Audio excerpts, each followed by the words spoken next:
Welcome back to Warhammer. Tonight we're diving deep into the story of Captain Titus, now the Warden of Ultramar. My boy finally got some respect. Before we get into the video, as always, don't forget to like, comment, and be sure to subscribe for the Emperor. Now, let's get into action. The statue did not look like him. Demetrian Titus regarded the towering form of marble and ceramite from behind the dark lenses of his helm. The artisan had given the figure a noble, untroubled cast. The jaw was set in righteous calm, the gaze lifted in serene defiance, a bolter held high, as if victory were a simple, inevitable thing. The laurels on the carved helm were unblemished. The artificed armor bore no sign of restraint manacles burned into the wrists, no echo of the sigils the Inquisition had pressed into living flesh. The inscription at the base named him captain of the Second Company, master of the Watch, warden of Ultramar. It did not mention prisoner. It did not mention nullus.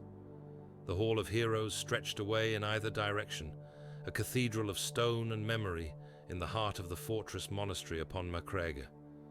Colossal statues marched down the length of the hall in two disciplined ranks, each a frozen echo of a warrior who had spent his life in the service of the blue and gold. Worn banners hung motionless in the still, cool air. The light was subdued, falling in pale shafts from high, armored windows, catching runes etched into the floor that marked ancient campaigns and the names of long-dead worlds. Titus stood before his own effigy, gauntleted hands resting lightly upon the guard of his sheathed gladius. His armor whispered faintly as the auto-senses adjusted to the hall's muted luminance. The suit was a masterpiece of Primaris warplate, deep ultramarine blue edged in gold, purity seals hanging in restrained profusion. There were scars across it already, places where enemy fire had scored or cracked the ceramite. He had refused to let the armorers erase them. He had fresher scars than the statue, he thought, and none of them showed upon stone. Memory rose like a tide that had never truly ebbed. He heard again the roar of engines over Grier's hanging manufactoria, the shriek of corrupted metal as chaos warped the sacred machines. The sky had been black with smoke and the spore of warp craft. Nemeroth had descended as a burning wound in reality, a winged abomination wrapped in stolen flesh and roiling power, drawing strength from the impending sacrifice of an entire forge world. Titus remembered leaping, Graveshoot howling, throwing himself at the ascending demon prince atop a tower that was half cathedral and half weapon. He remembered the impact, the clash of blade upon warp-forged talon, the taste of ozone and the feel of air tearing around them as they plummeted. He remembered the howl of something far greater than his own voice as he broke the creature's neck and hurled it back toward the surface. He remembered that he had not fallen. He remembered the suspicion that had earned him. The memory shifted, became colder. Steel walls pressed in close. Chains bit into his wrists. The aquila upon the bulkhead had been carved with an inquisitorial eye at its heart, as if the throne itself regarded him with narrowed, accusing eyes. "You killed with too much relish, Captain," Inquisitor Thrax had told him, rosette gleaming like a small, venomous sun. "You stood in the presence of a demon prince and did not break. We will take you apart and see what lies beneath that composure." Titus had learned the shape of silence in those cells. He had learned the taste of his own blood on recycled air, and how long a soul could be held at the edge of breaking without actually shattering. He had learned that the Inquisition could be more relentless than any Xenos horde or Chaos Legion. Then the Black Shield and the Black Pauldron had come. The Death Watch had taken what Thrax and his peers had tested and honed it. Nullus, they had called him. No one. He saw kill teams dying in a dozen forgotten war zones, their names recorded only as marginal annotations in Ordo Xenos archives. He saw tyrannid beasts that blotted out the sky, chitinous leviathans that swallowed companies of mortal soldiers in a single advance. He saw demon hosts that wore cities as skins, entire hives made into puppets for warp-born will. He remembered Kadaku, where he had been cut almost in half by a tyrannid monster whose name Imperial tacticians would never know, and how the apothecaries had barely preserved the gene seed long enough to carry it back to Macragge.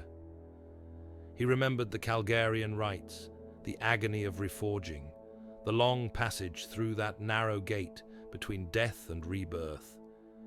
Primaris transfiguration had burned him anew. Bone had been broken and remade, organs installed that had never existed within his old frame, every scrap of his flesh made stronger, larger, more efficient at the work of war. He remembered opening his eyes upon the fortress of Hera once more and feeling as though he had returned as a stranger. Now the statue stood before him, pretending that the path between Grier and this hall had been clean.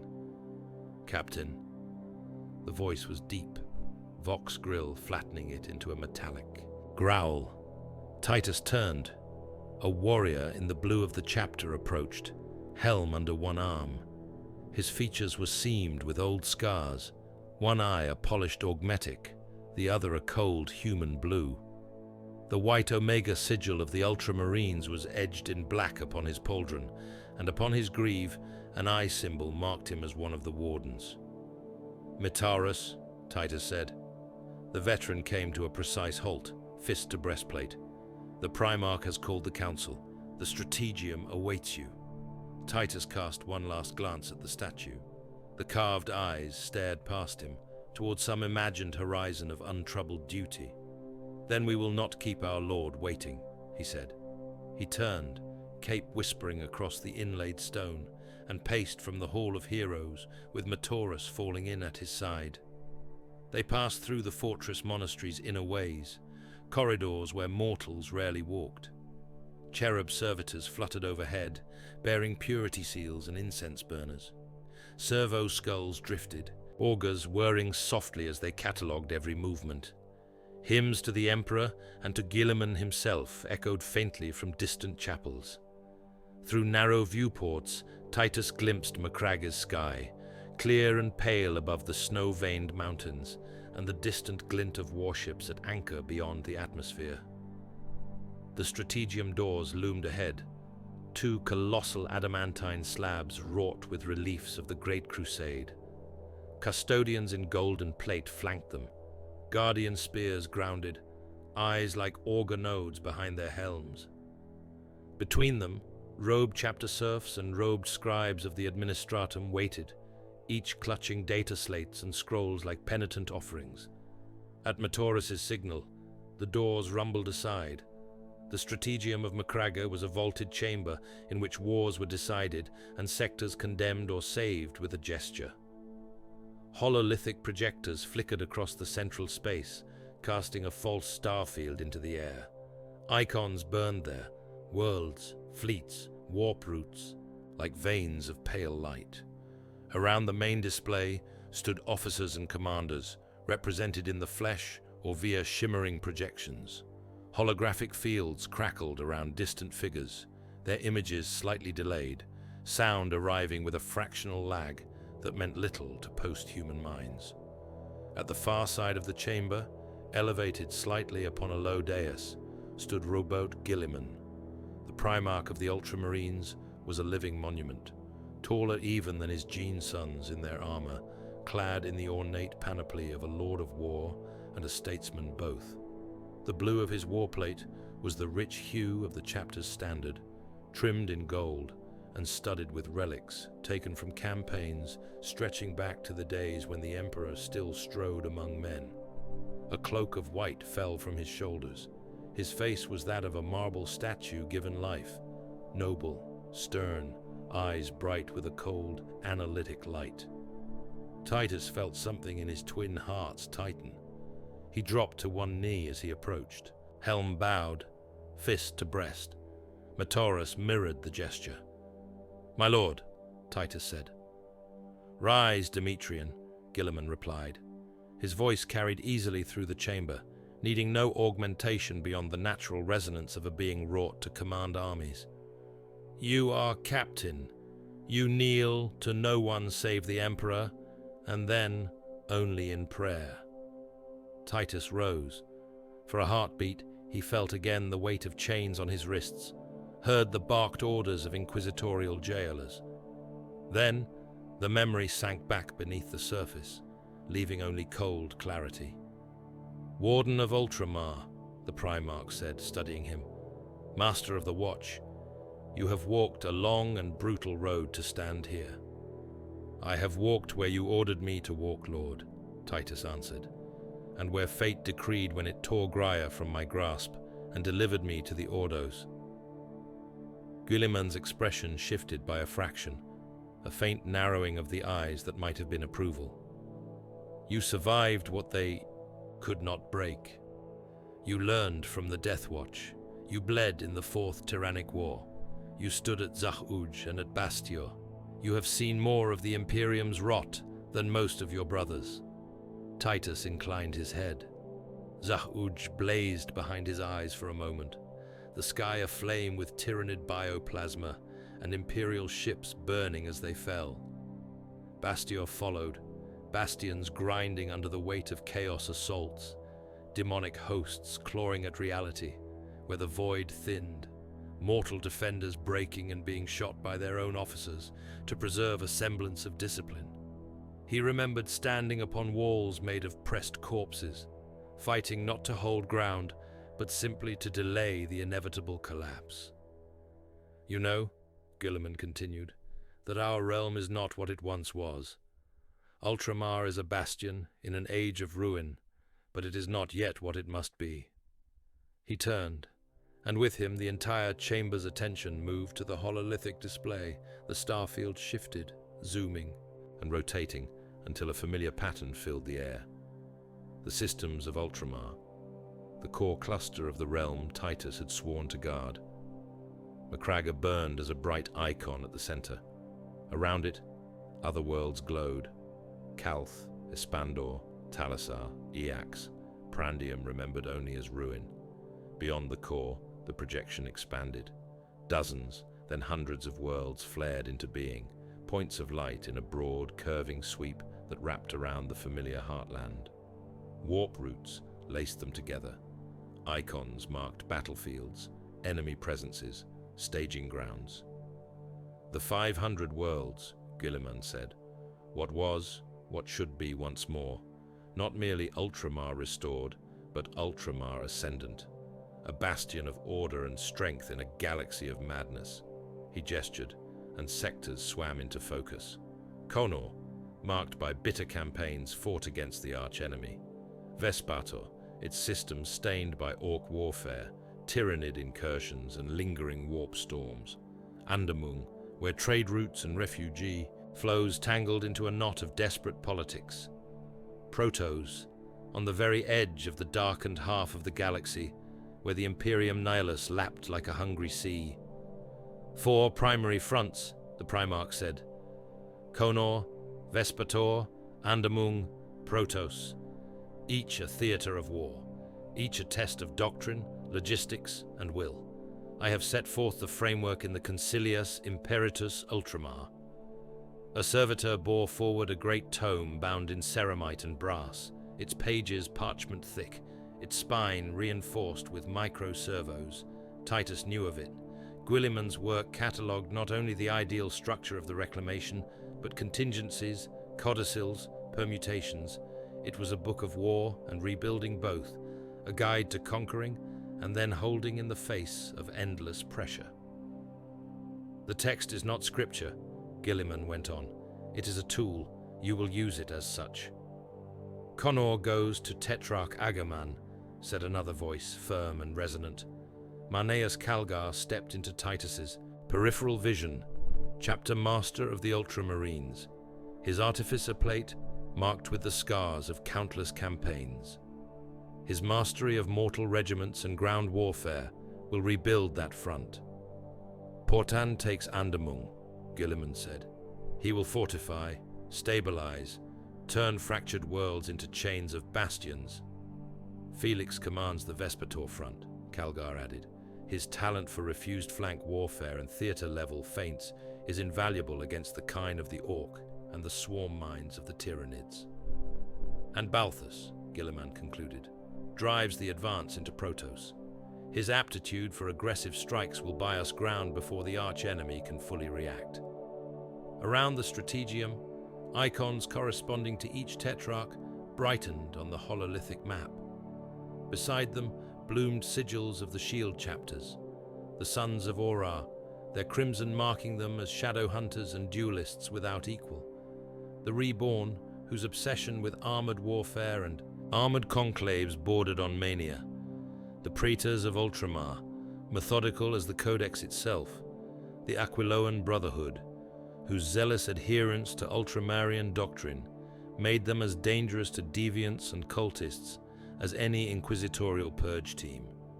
All these, Guilliman said, and the mortal hosts, the Ultramar auxilia regiments, the night houses that have bent the knee, Titan legios pledged to our cause, billions of human souls drawn into the Reclamation. They will bleed and they will die, and the sum of their sacrifice will be this. He indicated the projection of the 500 worlds once more. Titus watched the icons. Each represented a world with its own populations, its own faiths and fears.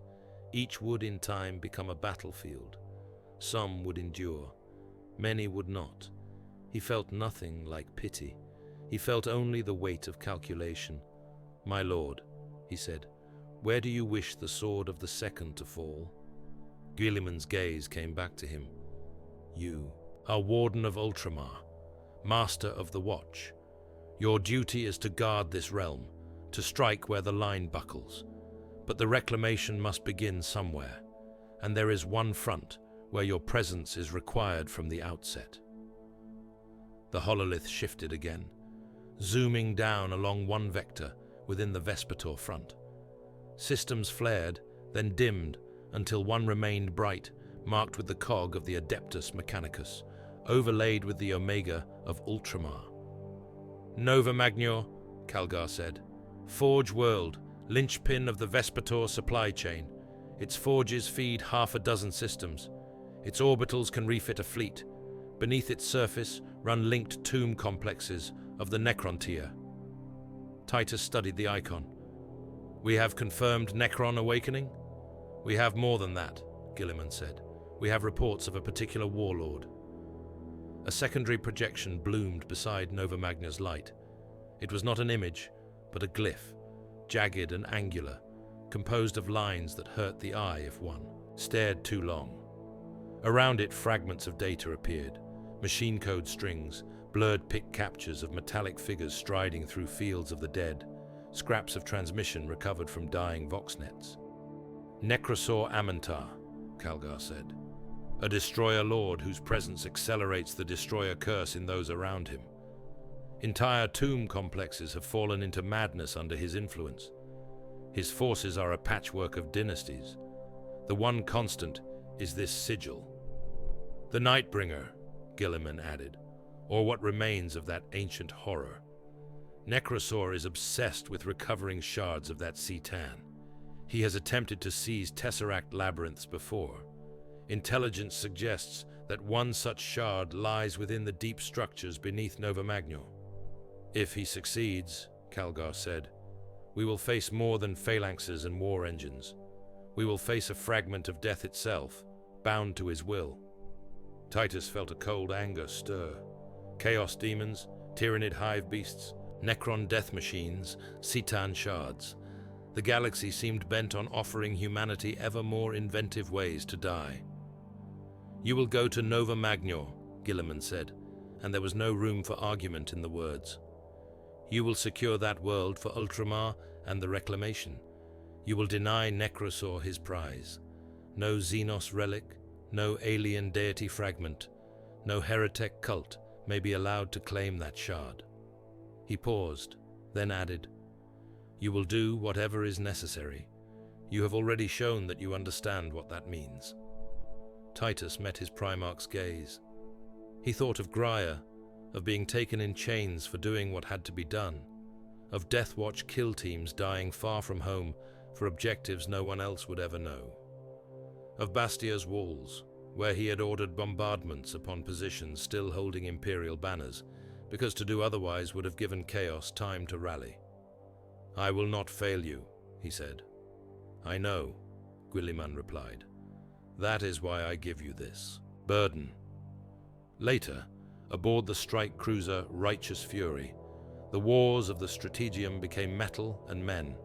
The ship's vast hangar decks thrummed with activity. Thunderhawk gunships squatted like predatory beasts, their wings folded, their hulls bearing kill markings from recent campaigns.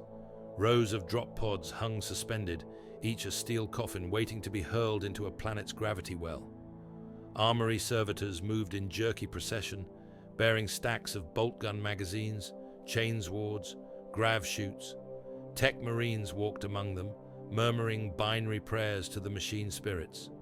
The second company assembled within one of the embarkation halls, ranks of blue-armored giants standing in disciplined lines. Beside them formed the Wardens of Ultramar, distinguished by their black-edged sigils and the small, watchful emblems upon their armor. The air was a mixture of oil, ozone, and incense. Chaplains walked the lines, crozius in hand, intoning litanies of hate and duty. High above, on the command deck, hololithic projectors traced the course to Nova Magnor through the Immaterium, a faint ghost of a line threading between storm fronts and empiric reefs.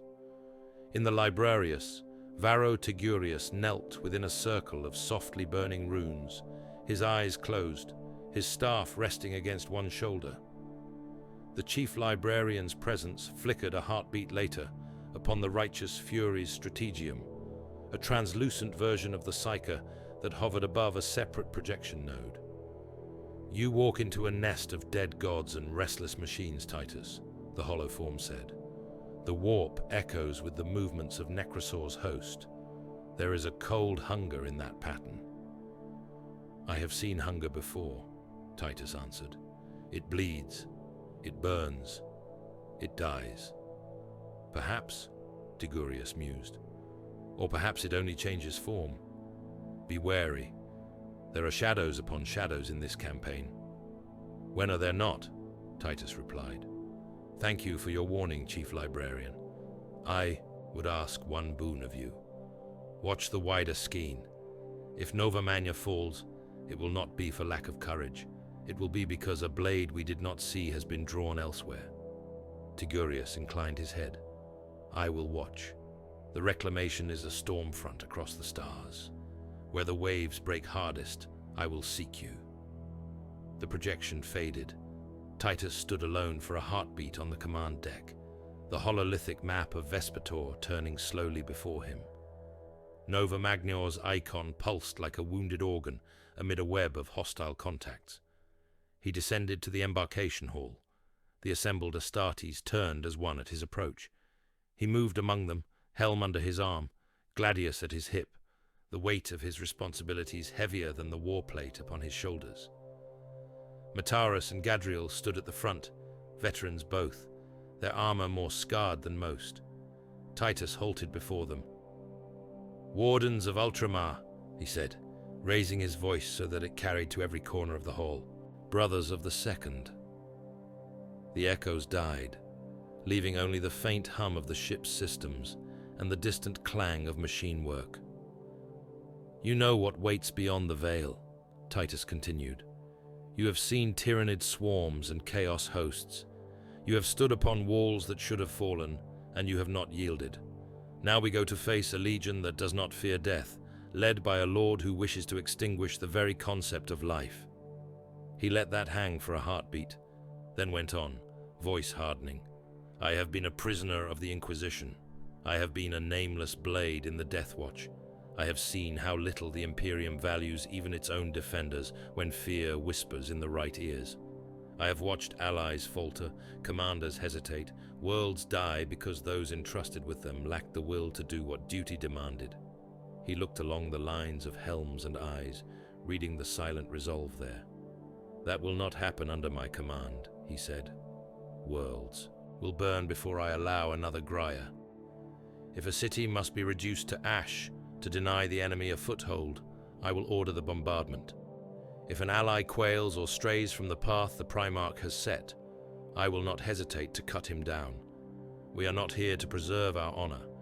We are here to ensure that Ultramar endures. He drew his gladius a hand's breadth from its scabbard, the edge glinting. We are the blade that strikes where the Reclamation is most imperiled, he said.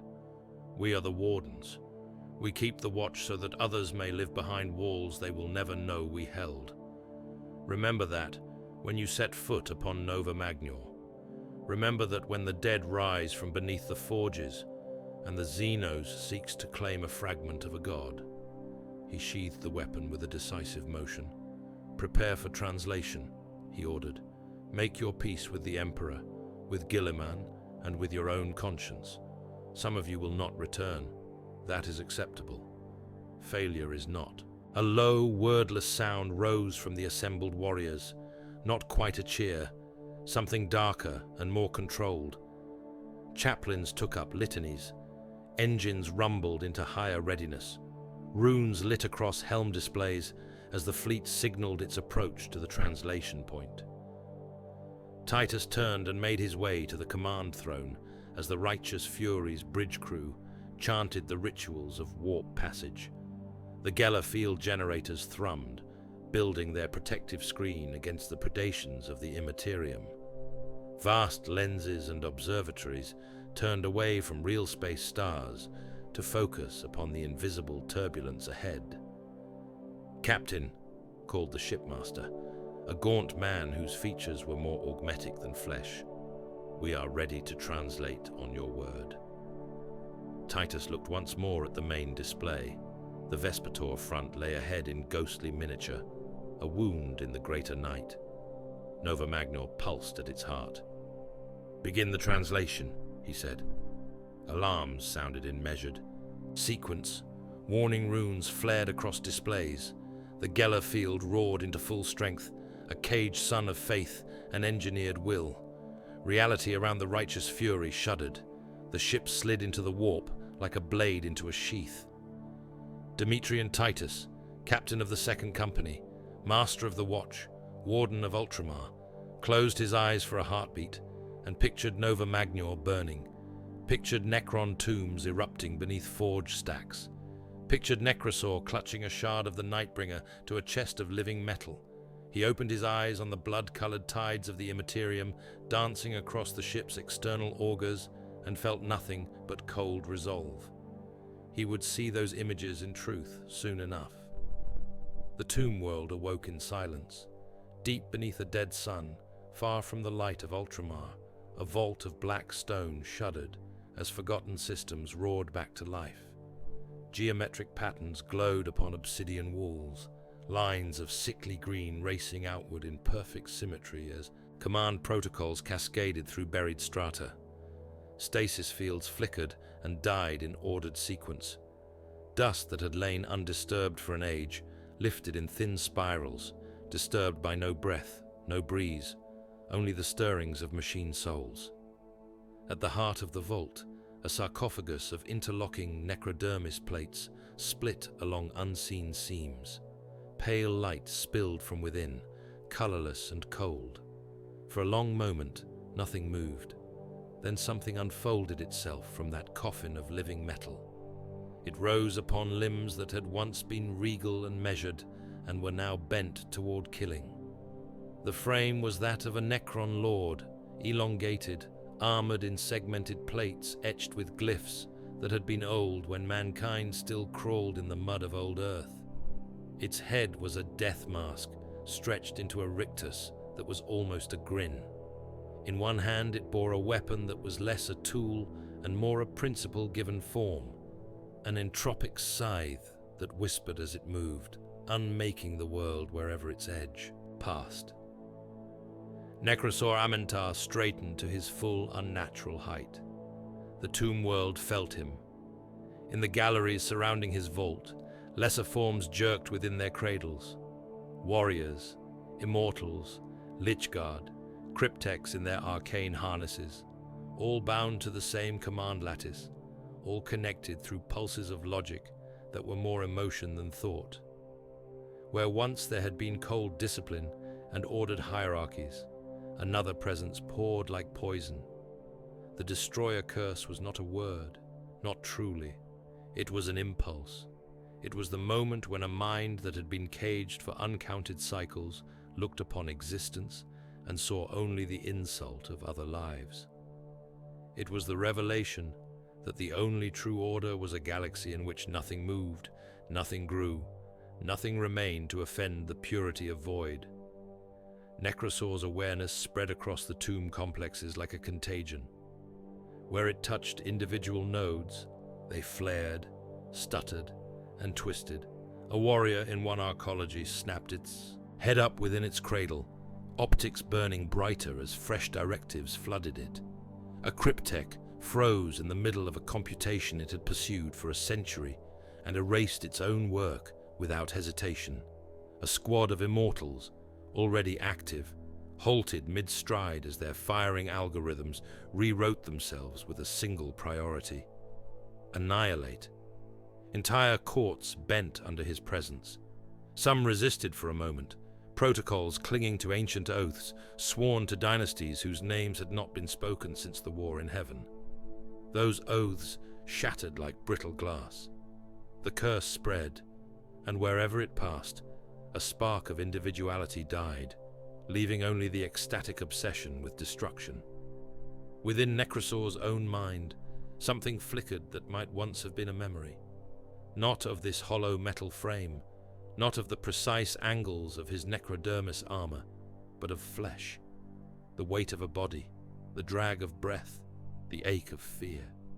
He remembered dimly the first time he had seen the Nightbringer blaze across a battlefield, a shard of godhood cutting through mortal armies like a blade of starlight. He remembered the way his thoughts had narrowed, how all complexities had fallen away beneath that presence, until only one truth remained. Death was purity. The memory faded. Logic flows reasserted themselves, crystal clear. Necrosaur's optics turned to the holovault that hung before him, a three-dimensional projection of the surrounding region of space rendered in lines of ghostly green fire.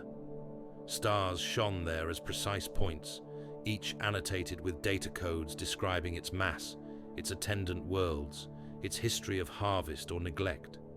Dynastic sigils hung beside some, imperial designations beside others, crude and recent. No life forms appeared in the display, only potential deaths. In lucid moments, which grew rarer with every cycle, Necrosaur contemplated his purpose not as an animal hunger, but as a proof to be solved. The Nightbringer, once a sea-town of terrible majesty, now lay in fragments, caged in Tesseract labyrinths, hidden in vaults, scattered like shrapnel through the cold vault of the galaxy. Dynasties guarded those shards as cursed weapons, dangerous even to those who wielded them. Most chose never to touch them at all. They feared. He did not. Unite the shards. Restore the god of murder. Let death itself walk whole again. The logic was elegant in its simplicity. The Necron tire had traded frail bodies for undying machines so that they might never again know suffering. The galaxy had not understood. The lesser species clung to their filthy, mutable life. The Nightbringer would correct that error. With each shard bound, with each prison cracked, the work would near completion. His scythe hummed, tasting the air. Subordinate nodes reported in silent pulses. Across the tomb world, his host awoke. They were a patchwork thing. No single dynastic livery marked their ranks. Here marched phalanxes whose pauldrons bore the sigils of one ancient empire, their files with the colors of another, long-forgotten kingdom of the dead. Each had been taken, reclaimed, or simply suborned as Necrosaur's influence spread. Their differences meant nothing. The glyph that mattered now burned upon their breastplates and foreheads, seared into their command routines. His own sigil, angular and cruel, glowed upon every frame. Cryptechs stumbled from their sanctums and found their knowledge chained to his will. Doomsday engines rolled from their cradles. Monoliths rose from dormant pits, their hovering masses casting no true shadow, only a distortion in the air. Above, when the tomb world's crust finally cracked and gave up its roaring ships to the void, each vessel would carry that same mark upon its hull, carved into necrodermis as deep as hatred, and in the lowest galleries, in caverns never meant for anything but nightmares, the flayed ones howled. They crawled along the walls like insects, clawed fingers digging, furrows in the stone. Rags of dead flesh hung from their forms, trophies of past harvests, pressed to metallic frames in a parody of skin. Their minds were broken beyond any remedy, even by Necron standards, their every thought a repeated shriek of hunger and envy. They came unbidden wherever slaughter had occurred, drawn to butchery like flies to rot. Necrosor did not attempt to command them. That would have been like ordering a storm. Instead, he simply let his own vector of slaughter intersect with theirs. He chose a world. The planet had no name in his data vaults beyond a designation in a scavenged imperial script. A backwater, a minor human habitation, its industry negligible, its defenses paltry. It lay beyond the edges of Ultramar's influence, a candle in the dark that no Primarch's attention fell upon. That suited him. This was not a conquest. This was bait. He issued the command. In the void above that doomed world, reality peeled back. Necron vessels slid into real space, with the utter lack of drama that was their hallmark. There were no warp flares, no empiric storms, only the elegant simplicity of inertial manipulation as impossibly massive tomb ships phased through dimensions not accessible to lesser races. They drifted for a moment, adjusting, then began their work. On the planet's surface, in fields where human farmers toiled beneath a pale sky, green light fell like a curtain. It did not burn like fire. It did not explode. It simply erased. Where it passed, bodies stopped, froze, and shattered into dust. In cities of Ferrocrete and Plasteel, sirens wailed as garrison forces scrambled, laser guns raised against an enemy that did not yet have a face in their minds. Orbital defense lasers spat fire into the upper atmosphere, blind and desperate. Gauss beams answered. Spires, bastions, defense emplacements, all stripped away layer by layer, flayed down to bare foundations, then to foundations, then to nothing. Then the harvest began. Necron phalanxes descended in pillars of shimmering light. They materialized in ordered ranks, weapons raised, optics burning with the same inhuman hue as the beams from above. They advanced without haste, without anger, without pity. Where they passed, the dead lay in lines as straight as parade formations. Some had fallen while running, some while firing, some while hiding. It made no difference. They were all equally quiet now. The Legion did not break formation to chase survivors. There were no survivors to chase. The weapons had seen to that. The only sound upon that world when they were done was the faint static rasp of Necron weapons cooling, and in the distance something else. At the edges of the killing grounds, the air shivered. Thin forms crawled from nothing, like reflections that had forgotten they were not real.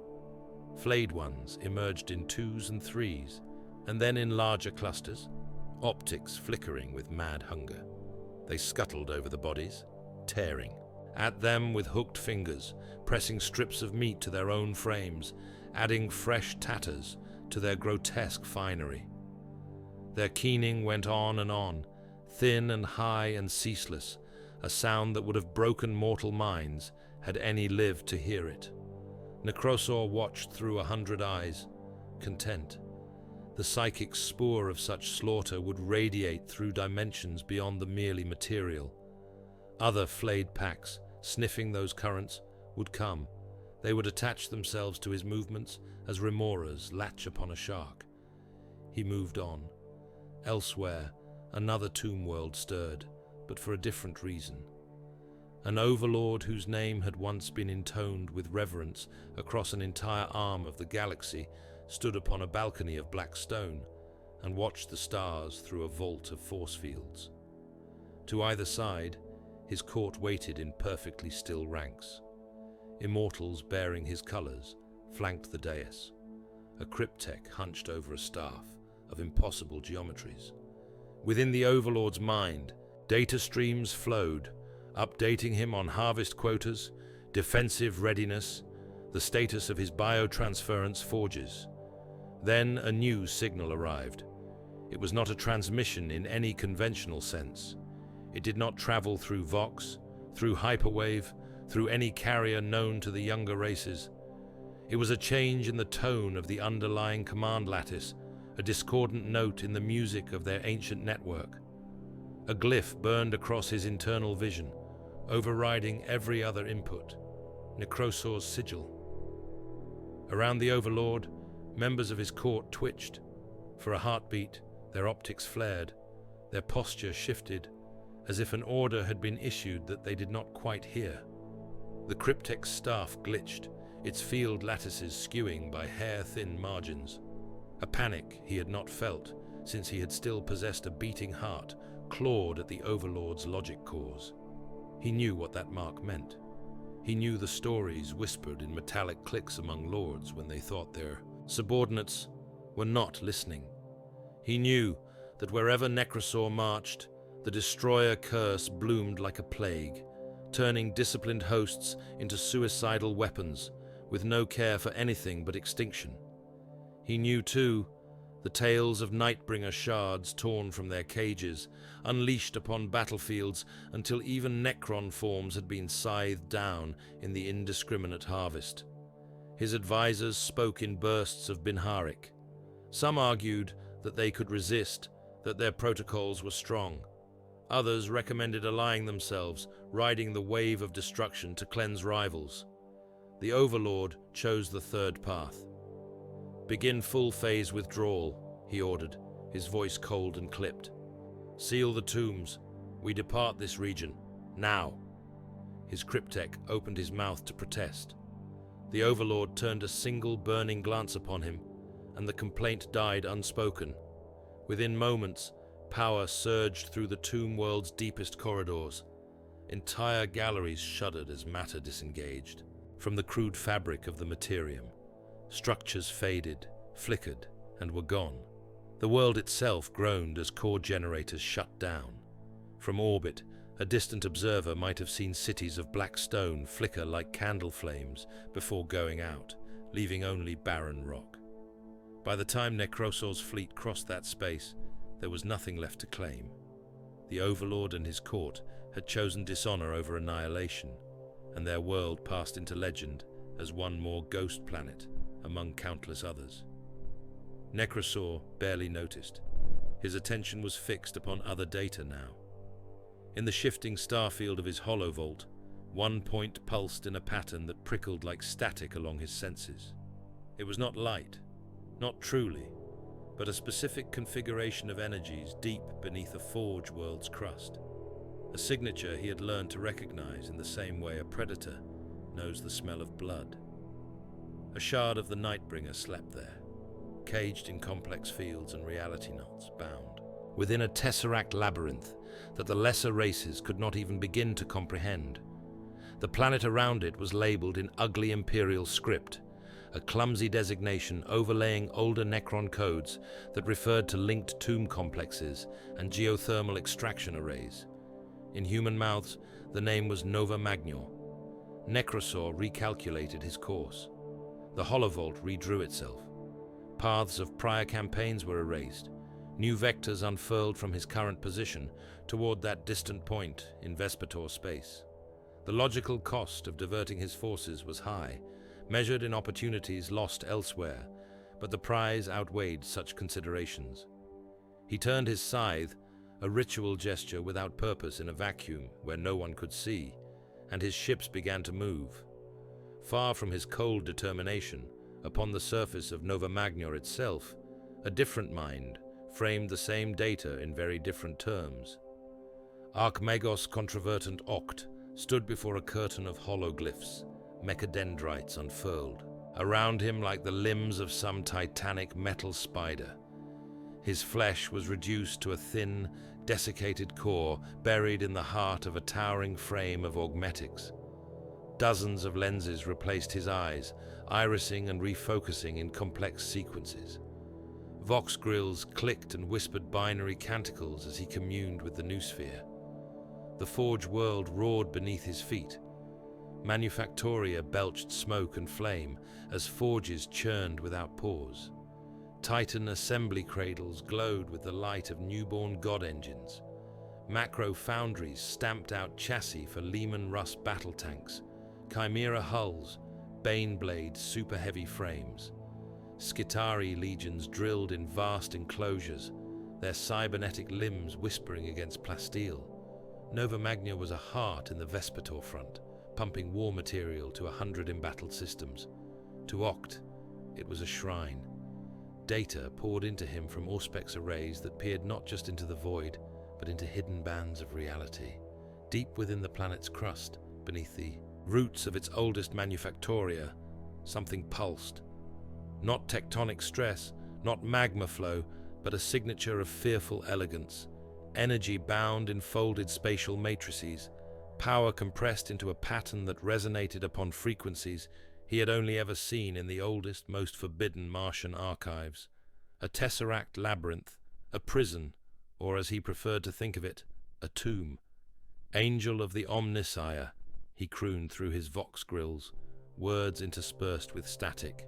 Fragment of the star gods, the false flesh races caged you, wrapped you in their crude geometries.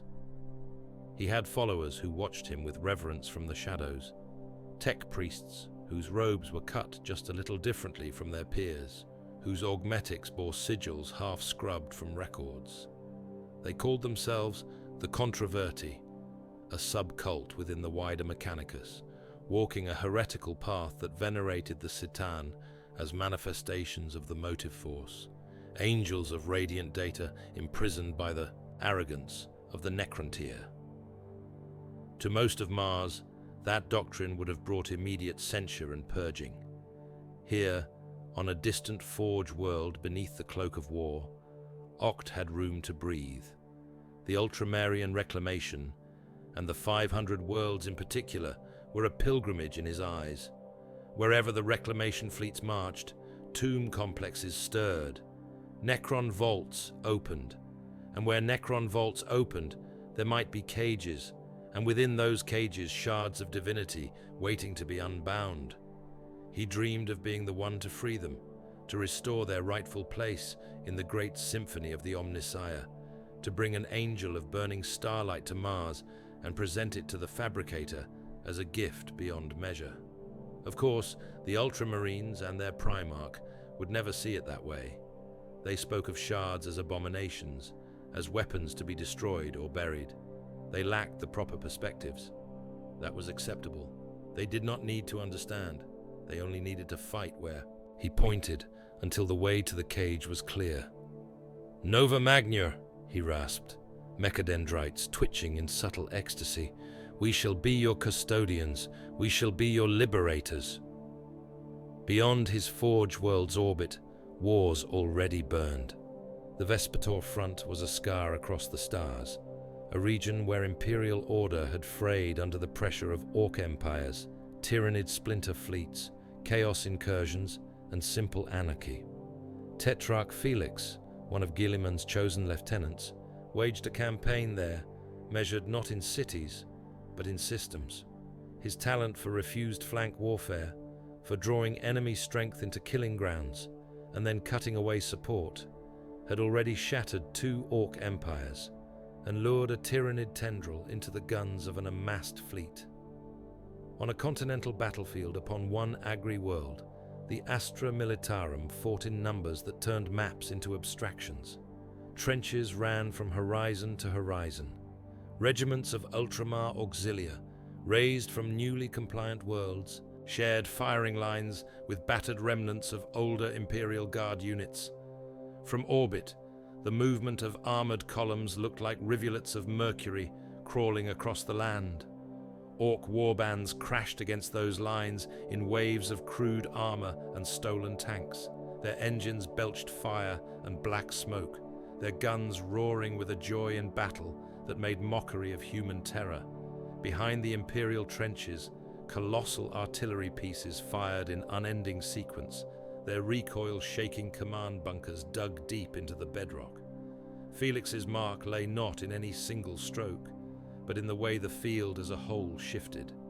He allowed the orcs to drive deep on one flank, sacrificing ground and men, then slammed them with drop assaults upon their exposed supply chains.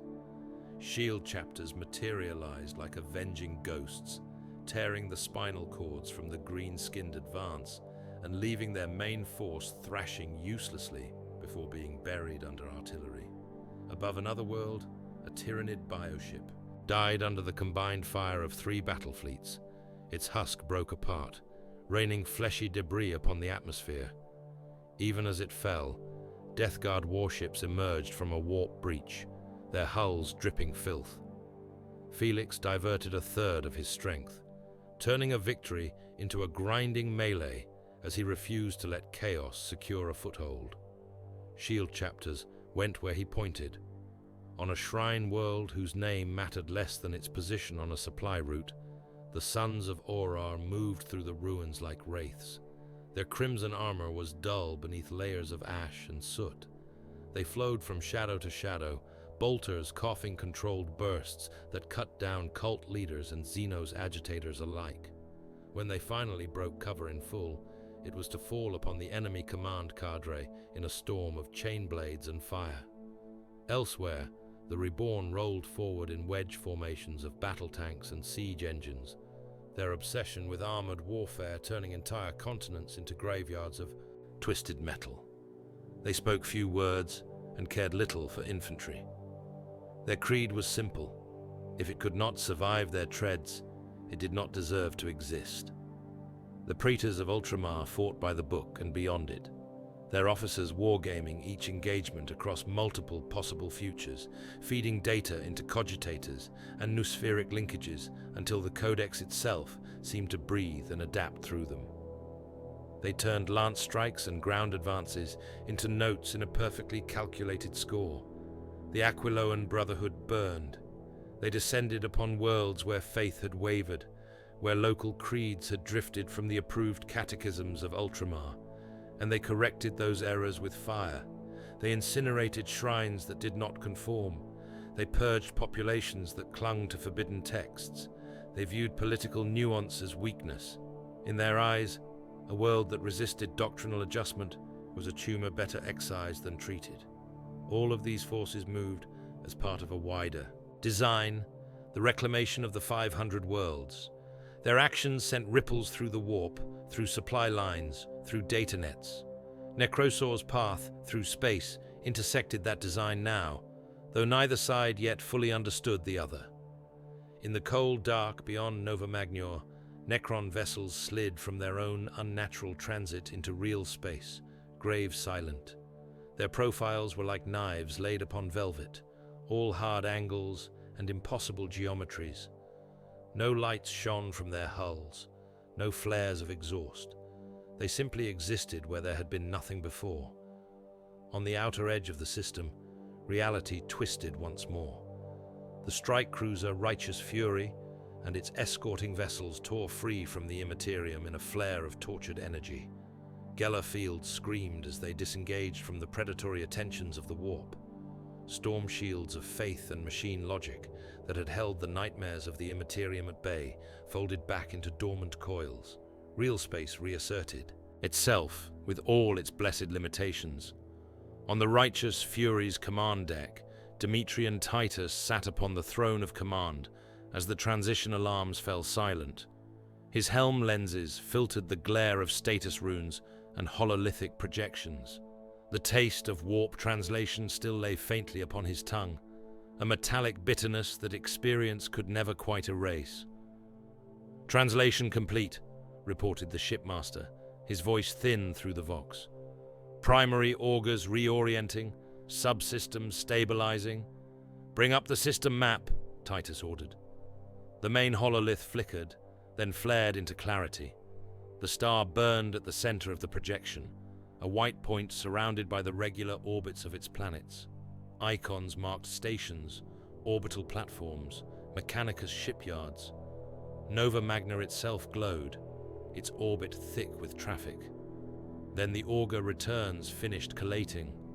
Hostile contact runes blossomed across the display like a disease. They were everywhere, in high orbit above Nova Magna, in the shadow of its moons, along the translation paths between outer and inner system. Some moved with the slow, deliberate grace of mass beyond human engineering.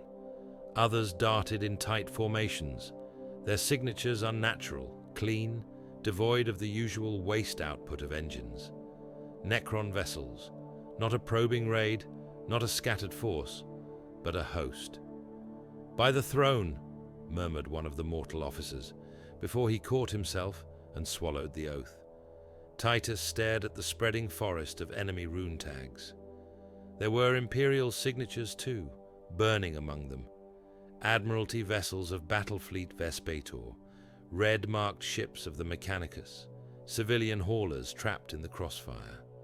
Some blinked as they died, guttering out as their hulls were breached and reactors went cold.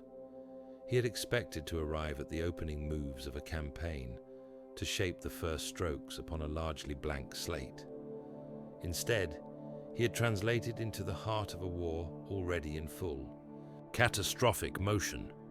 "Signal the escorts," he said, his voice level. "Raise all shields. Bring weapons to full readiness. I want identification on every Imperial vessel still fighting, and a clear course to Nova Magnor that does not take us through the mouths of those Xenos guns." "Acknowledged," the shipmaster replied, already barking orders. Titus watched, as fresh data scrolled in, as the hololith updated with the slow, horrified efficiency that only hardened Imperial sensors could manage in the teeth of such chaos. The cursed Legion had already arrived. Now the Warden of Ultramar had to decide how many lives he would spend to stand against it. The void around Nova Magna was a graveyard. From the viewing galleries of the righteous fury, the ruined orbit hung like a wound. Imperial cruisers drifted, hulls torn open, armor decks peeled back in long curls of metal. Mechanicus vessels spun slowly, their cathedral spires snapped, their vox masts hanging like broken fingers. Here and there, plasma drives still burned, venting fire into the dark as they died. The dead of a fleet floated between them, frozen figures in void suits, fragments of hull, shattered servitors, drifting gun barrels. They formed slow currents, drawn along weak gravity wells, and the faint pull of shattered ship masses. Beyond, Nova Magna smoldered, its atmosphere veined with lines of fire where orbital strikes had walked across continents. Great swathes of the Forge world were blacked out. Where Manufactoria still burned, they did so in ugly, wounded colors, orange and red against a backdrop of storm-dark cloud. Necron vessels moved among the wreckage like razors gliding through silk. Their profiles were harsh and angular, their hulls gleaming with an unwholesome metallic luster that caught what little light there was and twisted it. They drifted with a deliberate grace, no engine glare marking their motion, only the cold inevitability of their chosen vectors. On the command deck, the hololithic representation of that ruin rotated slowly above the Strategium table. Runes flickered, shifting from amber to red as Imperial ships died or were crippled. Across from them, alien glyphs marked the Necron harvest ships and their escorts. There were far too many of the latter. Battlefleet Vespator elements are collapsing toward the inner orbits, reported the shipmaster, a thin-voiced man whose flesh was threaded with augmetic cables. Their flagship has lost shielding. Half the Mechanicus contingent is unresponsive or destroyed. Planetary defense grids are compromised. We are receiving overlapping distress calls from ground positions and remaining void assets. In other wars, in other ages, such a situation would have brought hesitation, frantic debate, perhaps even panic. There was none of that here. Advisors gathered around Titus, like a ring of metal-clad shadows. A veteran Void commander spoke first, gauntleted hand indicating arcs on the Yay hololith. Captain, if we concentrate our fire upon this vector, we can punch a corridor through the Xeno's blockade for evacuation or reinforcement. Our long-range batteries can begin to thin their harvest ships before they can fully reorient. Another, a senior officer of the fleet, added, "If we commit the escorts alongside, we could anchor there and draw some fire off the remaining Mechanicus platforms. A stand-up Void engagement may yet stabilize the situation." Titus listened, helm lenses dark as he considered the shifting lights. The instinct of many commanders was to engage where they felt most comfortable, to turn every battle into the kind of battle they understood. For fleet officers, that meant broadside duels and gunnery calculations. He traced one particular rune with his gaze. A Necron vessel slid along the outer edge of the system's debris cloud, listing slightly. Its energy signature was damaged, its course angled not inward toward Nova Magna but outward, away from the greatest concentration of fire. "Is that ship attempting to leave the system?" Titus asked. "Energy readings suggest heavy damage," the Auspex officer replied. "Its primary weapon arrays are degraded. There is power bleed from the core. It is withdrawing, yes." "Withdrawing," Titus repeated softly. His thoughts moved with the cold, predatory speed that had kept him alive on too many battlefields. A Necron ship, crippled, leaving an active harvest, fleeing not toward another Imperial target, but away from the locus of the conflict. It might be a tactical withdrawal, an attempt to regroup. It might also be something else. "What class?" he asked. "Harvest ship, magnitude equivalent to a Grand Cruiser, internal configuration unknown." "What are the returns from its core?" Titus pressed. The tech marine overseeing the ship's Auspex arrays made a series of minute adjustments to his console. Runes scrolled across his helm's internal display, data flickering in noospheric bands. "There is an anomaly at the heart of the vessel, Captain," he said. "Power densities beyond standard Necron cores, layered fields, spatial distortion." A memory from Zahuj flickered. A too-smooth cube in a ruined vault, the way reality had gone wrong around it. A Tesseract labyrinth, a prison for something that should never touch this universe. Necrosaur's obsession with the Nightbringer's shards. Titus felt his decision crystallize. "Have we confirmation that the Imperial fleet elements can hold their line for the next engagement cycle?" he asked. "Negative," the shipmaster replied. "Their losses are severe, but if we commit our full strength to long-range fire, we may buy them time." "May," Titus echoed. He looked again at the holoship marked with Necron glyphs, its trajectory carrying it toward the system's edge. "We know nothing of what that vessel carries, save that it is damaged and attempting to escape. I do not gamble on May when a certainty presents itself." He turned his helm slightly, addressing the gathered officers. "We can stand off and trade broadsides until our magazines run low and our hulls run red on the augers," he said. "We can add our fire to an already failing engagement and hope that the enemy breaks before we do. Or we can take a blade to the foe's vitals. There is a Necron ship attempting to flee this slaughter. Necrons do not flee without cause." The Void commander frowned. "You propose a boarding action, Captain? That is risky. Their internal defenses are lethal," Titus cut in. "Yes, so is everything else in this system.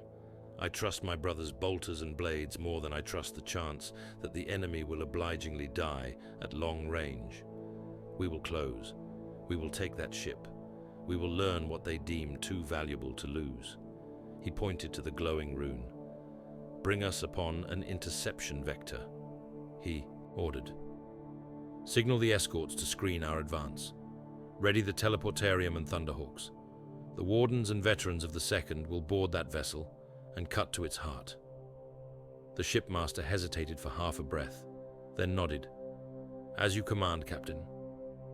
The Righteous Fury's engines roared as the cruiser swung upon a new course. Escorts shifted formation, their own drives burning hot as they moved to shield the strike vessel from flanking fire. The Necron ship's pattern shifted in response, adjusting its path, but its damaged core could not supply the necessary power to escape. The kill was set. Minutes later, strike forces assembled in the launch bays. Thunderhawks sat ready in their clamps, engines idling like leashed beasts.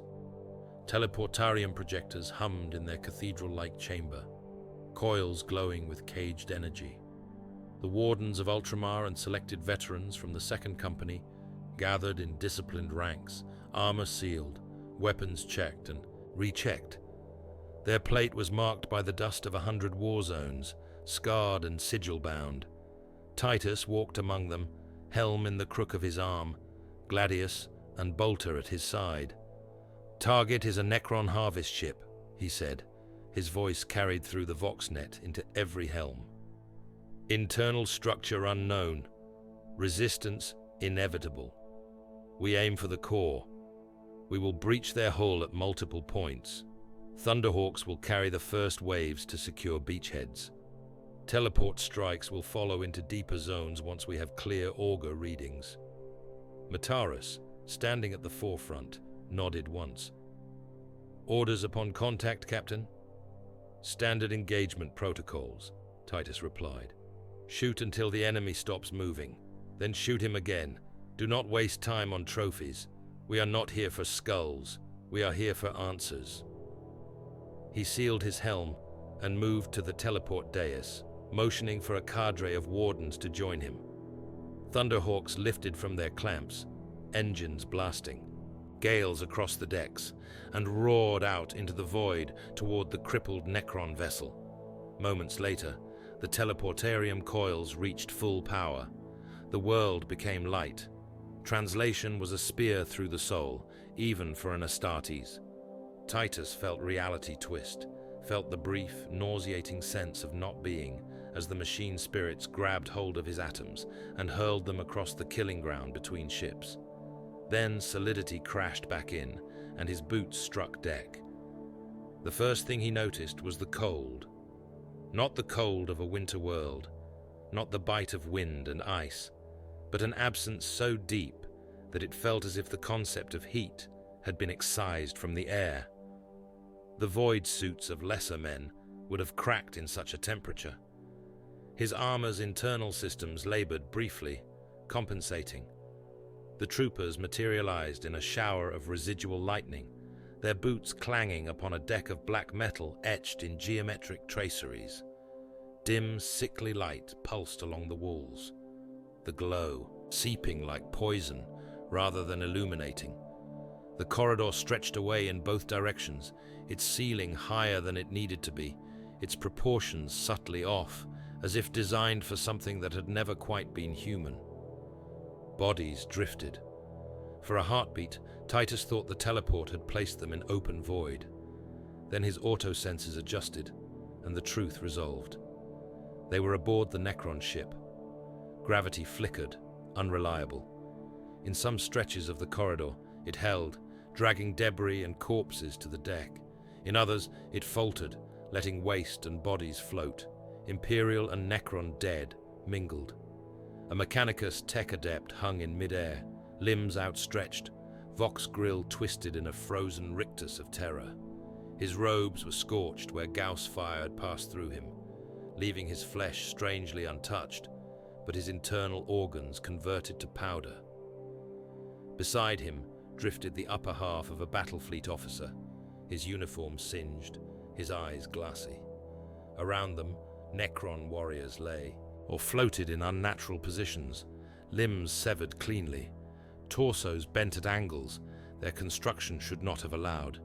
"Secure the perimeter," Titus ordered, even though nothing moved save the flickering lights. "Matorus, left. Gadriel, right. We advance in 2 wedges, converging upon the core. Telemetry to the righteous fury as we progress." Affirmations clicked through the Vox. They moved. The corridors were wrong in a way that troubled even Astartes' senses. Perspective skewed subtly. What appeared at first as a straight passage would, when walked, reveal itself as a slow curve. Shadows fell in directions that did not match the apparent light sources.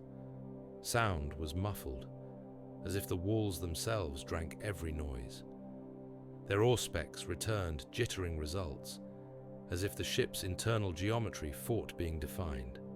Still, the Tech Marine's skill and the librarians aboard the Righteous Fury's guidance plotted a path, layer by layer, toward the core. They met. Resistance, but not in the way they expected. The first Necron warriors they encountered were not on patrol. They lay arranged in lines along the walls of a larger chamber, stacked in orderly ranks like weapons in a rack. Their bodies were intact, their optics dark. They bore etched sigils of a dynasty unrelated to Necrosaur's own mark. "Dormant?" Gadriel asked, bolter trained upon the nearest. Titus moved closer, examining the nearest warrior. There was no sign of damage, no external indicator of deactivation. Yet the warrior did not rise. "They have been severed from command," he said, "left as dead weight." Further in, they found command nodes that had been torn apart with surgical precision. Thrones of black metal lay crooked, their occupants disassembled, torsos split open, command rods shattered. Execution pits held the dismembered remains of Lichguard, their segmental armor broken, limbs scattered. All bore the same angular glyph seared into their chestplates or helms, Necrosaur's sigil. "This ship did not flee the Imperium," Matorus said, voice low. "It fled its own kind." Titus said nothing. His thoughts had already moved ahead to what manner of purge would drive a Necron vessel to break from formation and run, to what cargo might provoke such internecine butchery. The closer they drew to the core, the worse the anomalies became. Gravity inverted without warning. At one point, they walked upon a wall for a dozen paces before their boots found a deck again. Time itself seemed to stutter.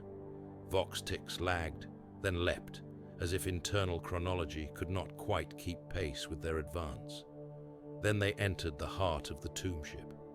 The chamber was vast, a hollow sphere of black metal whose inner surface was inscribed with shifting glyphs. The air shivered, not with vibration, but with a constant, low-level wrongness that made the human portion of Titus's brain want to recoil. In the exact center of the space hung a shape that his auto-senses had difficulty outlining. It was a cube, or at least it wanted to be. Every time the eye tracked its edges, they seemed to fold, to open onto angles that should not exist. Its surfaces slid over one another in endless permutations, patterns forming and breaking in the space of a heartbeat. Light around it warped, bending inwards, and then flaring out, as if struggling to decide whether the thing existed at all. The Tesseract labyrinth pulsed softly, bound in chains of emerald energy that looped back into themselves. Even across that distance, Titus felt a presence behind the metal. Not a mind directed at him, not a conscious malice, but a weight. A cold, ancient hunger that pressed against the inside of its prison and made the armor's internal seals seem suddenly very thin. The Vox crackled. "Captain," came the voice of the ship's attached librarian, resonating with a faint echo even through the machinery. "Our psychers register a concentrated well of malignant power ahead of your position. The readings match, in part, archived data from prior encounters with Citan fragments." "I see it," Titus replied. "Confirm." "The pattern corresponds," the librarian said. "By all signs, that is a shard of the entity known as the Nightbringer, contained, for now." For a heartbeat, Titus's first instinct rose in pure, brutal clarity. "Tech Marine," he said, "is there any reason we cannot set the Righteous Fury upon a collision course with this vessel and drive it into the system's star?" The Tech Marine hesitated only as long as it took to run the appropriate calculations. "No insurmountable reason, Captain," he said at last. "We would expend our ship, and likely ourselves in the process. There is a non-zero chance that the destruction of the containment field would release the entity, in proximity to the star's corona, with unpredictable consequences. However, the probability of it remaining contained if we take no action is also uncertain. "A problem for philosophers and doomed men," Titus muttered. "We have no time for either." Movement flickered at the edge of his vision. A new signature appeared on their Vox logs, human, accompanied by binary ident codes. A Mechanicus translocator beam cut across the chamber, depositing a phalanx of Skittari upon a raised platform near one of the walls. They materialized in tight formation, rifles at the ready. Behind them, hulking Cataphron servitors clanked into existence, tracked undercarriages grinding softly. At their center stood a towering figure, wreathed in robes and mechadendrites. Archmagos controvertant Oct unfolded from his transit stance like a blooming machine flower. His metal limbs clicked against the deck as he advanced, lenses irising as he took in the Tesseract's presence. Vox grills at his throat whispered Binharic praise hymns. "Glory," he intoned, voice overlaid with layered static. "Glory to the Omnissiah, whose angels endure even beneath Xenos chains." Titus turned, irritation held in a tight clamp behind his helm. "Archmagos," he said, "you presume much, coming unbidden into my battle space." "Necessity," Oct replied, mechadendrites twitching like eager serpents. "And opportunity. My Auspex detected the same anomaly as your Psychers. A Tesseract labyrinth containing a Citan fragment, here, in reach of loyal hands. To discard such a relic would be inefficient, sacrilegious." Titus gestured to the warped cube. "That is not a relic. That is a fragment of a creature that gorged itself upon mortal souls when your species still knelt in the dust and worshipped the stars without understanding. It is the Nightbringer, in part. It is an enemy of mankind and of Ultramar." Oct's lenses swiveled toward him, a dozen pupils focusing at once. "Angel of the Omnissiah," the Archmagos corrected softly. "A data spirit of impossible purity, segmented and chained. The Necrontier, in their arrogance, sought to own what they could not comprehend. We, as the true heirs of the machine god, are better suited to study such an entity, to unmake its chains, to negotiate." The word sat ill in Titus's ears. "You would open that cage," he said flatly. "I would understand its design," Oct countered. "Knowledge is a weapon. To cast this away into a star is to burn a weapon we might turn upon our foes. Think, Captain, the Tyrannid, the Orc, the Traitor Legions, the Necron dynasties themselves. Imagine a fragment of a star god turned against them, under our control. Imagine it slipping the leash," Titus snapped. "Imagine it turning that power upon Macragge, upon Terra, upon your own forge shrines." A lesser man might have flinched. Oct did not. "Risk is inherent in all great works," he said. "The Reclamation itself is a calculated risk. Your Primarch would not balk at seizing such an advantage. Are you more cautious than Guilliman, or merely more fearful?" Bolters clicked softly as Wardens adjusted their grips. The Skittari's optics glittered. For a heartbeat, the chamber held the promise of a very different kind of slaughter. Titus weighed the choice. He could plant charges now, order his men to fire, and burn Oct and his cult where they stood. He could broadcast a summary report to Macragge later, framed in the language of necessity. But the Archmagos commanded the forges that made Ultramar's weapons. Nova Magnor's industry was a pillar of the Vespator front. Guilliman had entrusted Oct with that burden for reasons that extended beyond Titus's reach. He forced the hot edge of his anger cold. "You will secure the labyrinth," he said at last. "You will transport it to the primary forge shrine on Nova Magna. You will bind it in every restraint known to your order and invent new ones besides.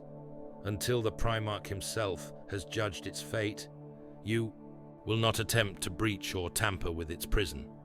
"Agreed," Oct said too quickly. Titus heard the lie. It was not in the words. Mechanicus adepts did not betray their thoughts so easily. It was in the hungry way the Archmagus's mechadendrites stretched toward the cube, in the slight modulation of his vox as he spoke of angels and data spirits. He turned to his own warriors. "Assign a detachment to accompany the relic," he ordered. "Wardens only. You will answer to me, not to the Magos. No one approaches the Tesseract without Archmagos-level authority. Anyone attempting to breach it without my explicit sanction is to be killed without hesitation, regardless of rank or title." Affirmations came through the vox. "Tech Marine," Titus went on. "Begin laying melter charges. When the Mechanicus have removed their prize, I want this ship gutted. Torpedoes from the Righteous Fury will complete the scuttling. No trace of its structure is to remain intact. If the Necrons want their cage back, they will find nothing but vapor." The mission became an exercise in controlled demolition. Mechanicus servitors swarmed into the chamber like metal ants, extending tractor beams and grav clamps. The Tesseract labyrinth did not move so much as the space around it seemed to accommodate a new frame. It was guided into a containment cradle whose sigils pulsed in counterpoint to its own shifting facets. With each adjustment, the air groaned. When the last of Oct's forces translocated out with their prize, Titus and his wardens withdrew along their original path, leaving behind a trail of shaped charges sunk deep into structural nodes. They emerged once more into the cold clarity of the void via Thunderhawk and teleport, their armor frost-rimed from the Necron ship's unnatural chill. Moments later, from the safety of the Righteous Fury's viewing ports, Titus watched as bright lances of torpedo fire stabbed out from his ship and its escorts. They struck the crippled Necron vessel in carefully calculated patterns. Detonations bloomed, not in fire, but in pulses of unraveled matter. The tomb ship buckled, its elegant lines twisting, then folded in upon itself as containment fields failed. For a heartbeat, its silhouette was outlined in stark green. Then it was simply gone, torn apart, and scattered as glittering dust. "Target vessel destroyed," the Auspex officer confirmed. "One less blade in the enemy's hand," Titus said. "Perhaps one more in ours, if the Archmagos can be kept on a short leash." He doubted that last part, but there were more immediate concerns. On the world below, war raged. Nova Magna's surface was a map of ruin. Forge spires belched flame where they still burned. Others lay toppled, colossal structures fallen like trees across hives and industrial zones.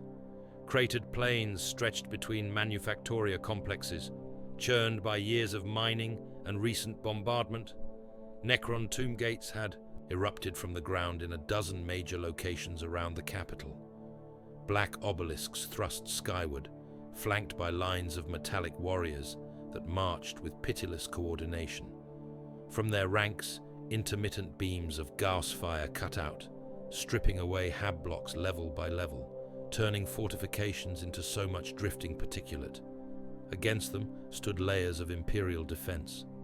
Ultramar auxiliary regiments manned trench lines and redoubts thrown up in record time.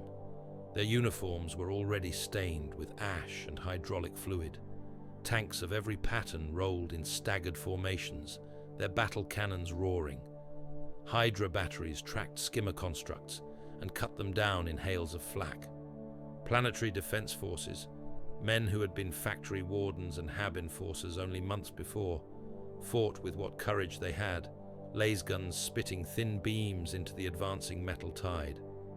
Artillery rumbled in the distance, heavy guns turning once thriving districts into pulverized landscapes in attempts to slow the Necron advance. Collateral damage was a meaningless term now. Every hab block that vanished beneath a barrage was one less firing position for Gauss storms to scythe through, and one more grave for civilians who had not yet reached the shelters. In vox snippets carried to the Righteous Fury, voices overlapped. Holding the line at Sector Omega. Repeat, holding, by the throne, they are coming through the walls. They, No effect. Repeat. No effect. Armor self-repairing. Need heavy. Negative evacuation capacity. Transit tunnels compromised. Civilians still in the lower manufactoria. Billions were dying below. Their deaths would never be recorded with precision. They would be numbers in the margins of campaign logs. Assets expended to purchase minutes and hours. Titus studied the tactical pict, then turned away. "Prepare planetary insertion," he ordered. "We strike at the primary tomb complex closest to the capital. If we can sever its head, we may yet slow the harvest." Drop pods hung in their launch racks, ready. Thunderhawks squatted like predatory beasts on their clamps. The second company and the Wardens moved once more to embark, their armor rearmed and reblessed, their hearts as steady as ever. In the briefing chamber, a hololithic representation of the main tomb complex flickered above the table, compiled from Mechanicus scans and fragmentary Necron data. It showed a structure like a buried city, layered in tiers, its access points clustered near the surface, but its true heart deep beneath. "We will descend by mixed means," Titus said, voice crisp. "Initial shock via drop pod directly onto the tomb's upper platforms. Thunderhawks will insert follow-up waves along the flanks. Our objective is simple: push to the central command galleries and decapitate the Necron presence before it can synchronize fully with the wider network." He indicated choke points, chains of chambers, suggested kill zones. "There is no room for sentiment," he added. "We do not pause to evacuate civilians if we encounter them. We do not stray from the set path to rescue isolated Imperial units. Our only purpose in this descent is to sever the Xeno's command structure. The longer they coordinate, the more likely Nova Magnor is lost entirely." His officers absorbed this without flinching. They had heard it before, in different words, upon different worlds. Minutes later, the first wave of drop pods screamed from the Righteous Fury's launch bays, their retro rockets flaring as they plunged toward the Forge world's scarred surface. Thunderhawks followed, engines bellowing, hulls buffeted by the heat wash of re-entry and the turbulence of ongoing bombardments. Titus rode in one of the spearhead pods. The interior shook around him, restraints biting into his armor. Red runes ticked down upon the pod's internal display as atmospherics screamed past. Around him, his brothers waited in silence, hands resting upon bolters and blades, minds already narrowing to the work ahead. Impact came as a brutal, bone-deep shock. The pod's retro arrays fired in a final burst, slowing their descent just enough to keep bones from snapping. Explosive bolts detonated. The harness clamps sprang. The petals of the pod's outer shell blew outward, slamming into whatever lay outside. Necron metal rang. Titus surged forward.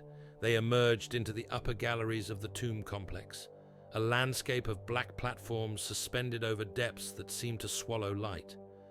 Pillars rose from unseen foundations below, supporting walkways and terraces.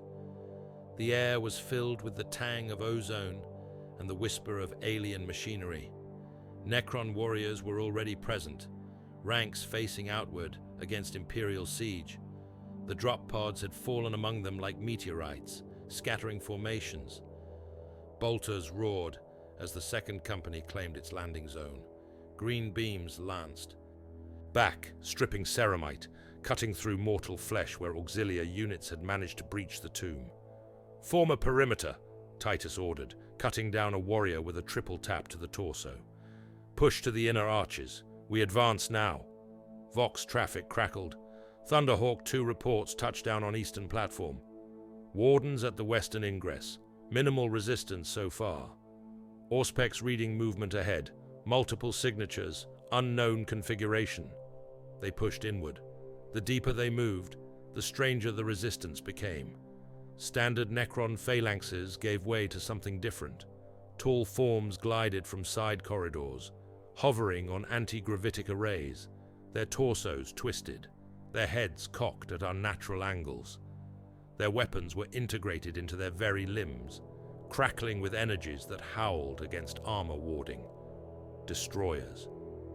They moved with a speed that was wrong. There was no discipline to their charges, none of the measured advance of warriors. They darted, swerved, hurled themselves into firing lines without care for return fire. They did not seek cover, did not attempt to preserve their own existence. They flung themselves at the enemy with a single-minded fervor that spoke of total rejection of self-preservation.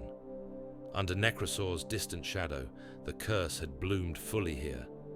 A destroyer slammed into a squad of wardens, its war scythe flashing, armor parted, ceramite peeling like bark. The warden staggered, falling even as his own chainsword rose and bit into the destroyer's chassis. Both went down together, locked in a final grinding embrace. Another darted low, scythe skimming the deck in a lethal arc. A mortal trooper, who had somehow made it this far into the complex, died without understanding, his body dropping in two neat halves that slid apart across the polished floor. "Focus fire," Titus barked. "Do not engage them piecemeal. Bring them down with weight of shot." Bolters coughed. A staccato storm. One destroyer shattered under the combined impact, limbs shearing away, core reduced to fragments. Another lost its lower assembly, but continued to drag itself forward, clawing along the deck until a warden stamped upon its head and crushed it. More came, not only destroyers now, but warriors whose forms had been crudely modified. Extra blades had been fused to their arms.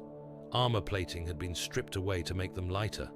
Their optics burned brighter, wild with the same annihilatory urge. Entire formations ignored their own losses, marching straight into overlapping fields of fire. They climbed over piles of their own fallen without adjusting their pace. Gauss beams lashed the space, turning cover into dust, slipping past shields with uncanny precision. The tomb itself seemed to pulse. Lines of energy ran along the walls, converging deeper within. The floor vibrated faintly, as if vast engines had begun to stir. Every Necron they fought moved with the certainty of a species that knew reinforcements were endless and time favored them. Titus saw his advance slowing. Casualty runes flickered in his helm display, amber and red. Not catastrophic yet, but trending toward unsustainable if they continued straight into the teeth of this madness. He cut down another modified warrior, its body collapsing in a clatter of metal. A destroyer streaked past, bringing a wild slash that scraped sparks across his pauldron. He turned, Gladius lashing out, severing its head. Even headless, the body convulsed, claws scrabbling. "Gadriel," he voxed, "status on your flank?" "Hard pressed," came the reply, crackling. "We have reached the inner arches, but the enemy density is rising. They do not care how many fall." "Metaurus?" "Similar," Metaurus said. "The host is throwing itself at us, as if our deaths were worth more than their own forms." They were. Necrosaur was not here in person, but his influence was. It did not care how many metallic shells were ground to nothing in the process of slowing the Ultramarines' descent. It only cared that they bled time and strength. Titus weighed the grim calculus. If they pressed on, they might reach the central galleries. They might even succeed in destroying some command nodes. But they would do so exhausted and depleted, with too few left to hold what they had taken. And all the while, the war above and upon the surface would continue to deteriorate. He hated withdrawal, hated the taste it left in the mouth. But he had not survived the Death Watch and the tyrannic wars by refusing to recognize when a fight had turned unwinnable in its current form. "All forces," he voxed across the assault net, voice hard as adamantium. "Begin controlled withdrawal to the upper galleries. Maintain overlapping fields of fire. We will not rout. We will step back, and we will mark every pace with enemy dead. But we will withdraw." There was no protest. His brothers understood. They adjusted formations, covering each other as they fell back along the same paths they had carved in. Destroyers hurled themselves after them, heedless. Many died to crossfires, to crack grenades, to concentrated bolter storms. A few reached close quarters and took more Astartes' lives before being smashed apart. Imperial dead were left where they lay. There was no time to retrieve bodies. No purpose served in dragging them. They were already claimed by the pitiless arithmetic of this campaign. As they neared the upper levels, the tomb's light shifted. The pulsing lines along the walls brightened to an angry hue.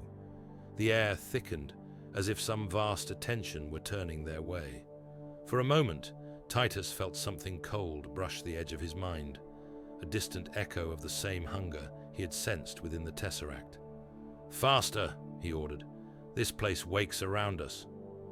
They broke free at last into the open galleries where they had first landed. Drop pod. Craters and Thunderhawk scorch marks still marred the platforms. Necron bodies lay in ordered heaps where they had fallen in the initial assault. The enemy had not yet fully reoccupied these zones. Their focus turned inward to the deeper galleries. Extraction beacons flared. Thunderhawks roared in, guns barking, carving lanes through the few warriors that had rallied this far. Astartes piled aboard, securing wounded, hauling brothers with damaged armor. Ramps slammed shut. Engines thundered. From above, as the gunships clawed skyward, Titus looked down through a brief gap in the hull plating and saw the tomb complex with clearer perspective. It was not a structure built upon Nova Magnor. It was a tumor growing out of it, roots driving deep. Lines of force crawled along those roots, back toward a central nexus far beneath the forged city. The power there had only begun to rise. The destroyer host had shown him one thing with clarity. This was no simple harvest. This was a staging ground for something far worse. "This was reconnaissance," he said quietly over the intra-squad channel, more to himself than to his brothers. "We have seen the enemy's teeth. Now we must learn how to break the jaw without shattering the skull beneath our feet." Nova Magnor burned beneath them, ash and fire and the glow of awakening tombs painting the sky a sickly hue. Above, Necron harvest ships drifted through fields of wreckage. Somewhere between, Archmagos' controvertant Octis prize journeyed toward the Forge shrines. The war for the Forge world had only just begun, and already the cost was measured in worlds' worth of dead. The righteous Fury's Strategium was dark, save for the glow of the hololith.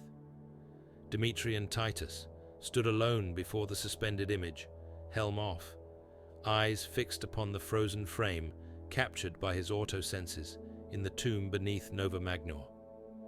The viewpoint showed the inner galleries from his own perspective, destroyers lunging, optics blazing with mad purpose, warriors with crudely fused blades crashing into the Second Company's lines, gas fire carving luminous scars through the air.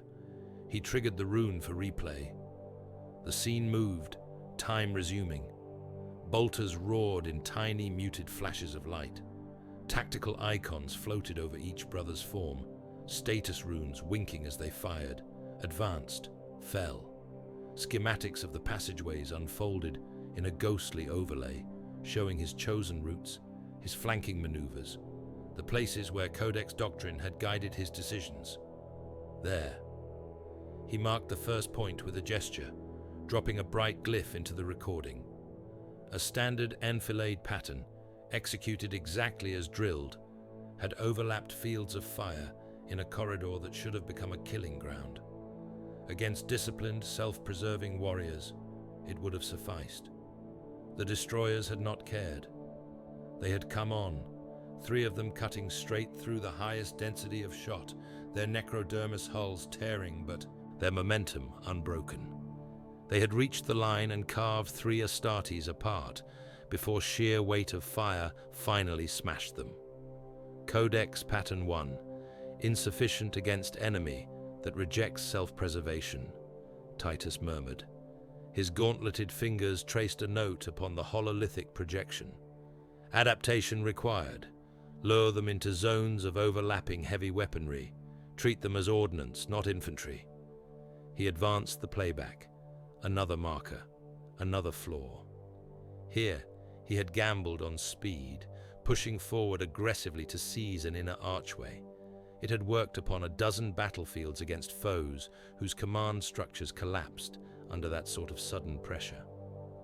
The Necron host, tied to a deeper mechanical will, had simply flowed around the loss, collapsing other routes onto his flanks. Assumptions of morale failure inapplicable, Titus growled. Enemy's concept of cost is not recognizable. Favor choking points and attritional fire, not decapitation. Strikes without confirmed command loci. He watched his own order to withdraw, heard his voice echoing back at him through the ghost of his helm's vox.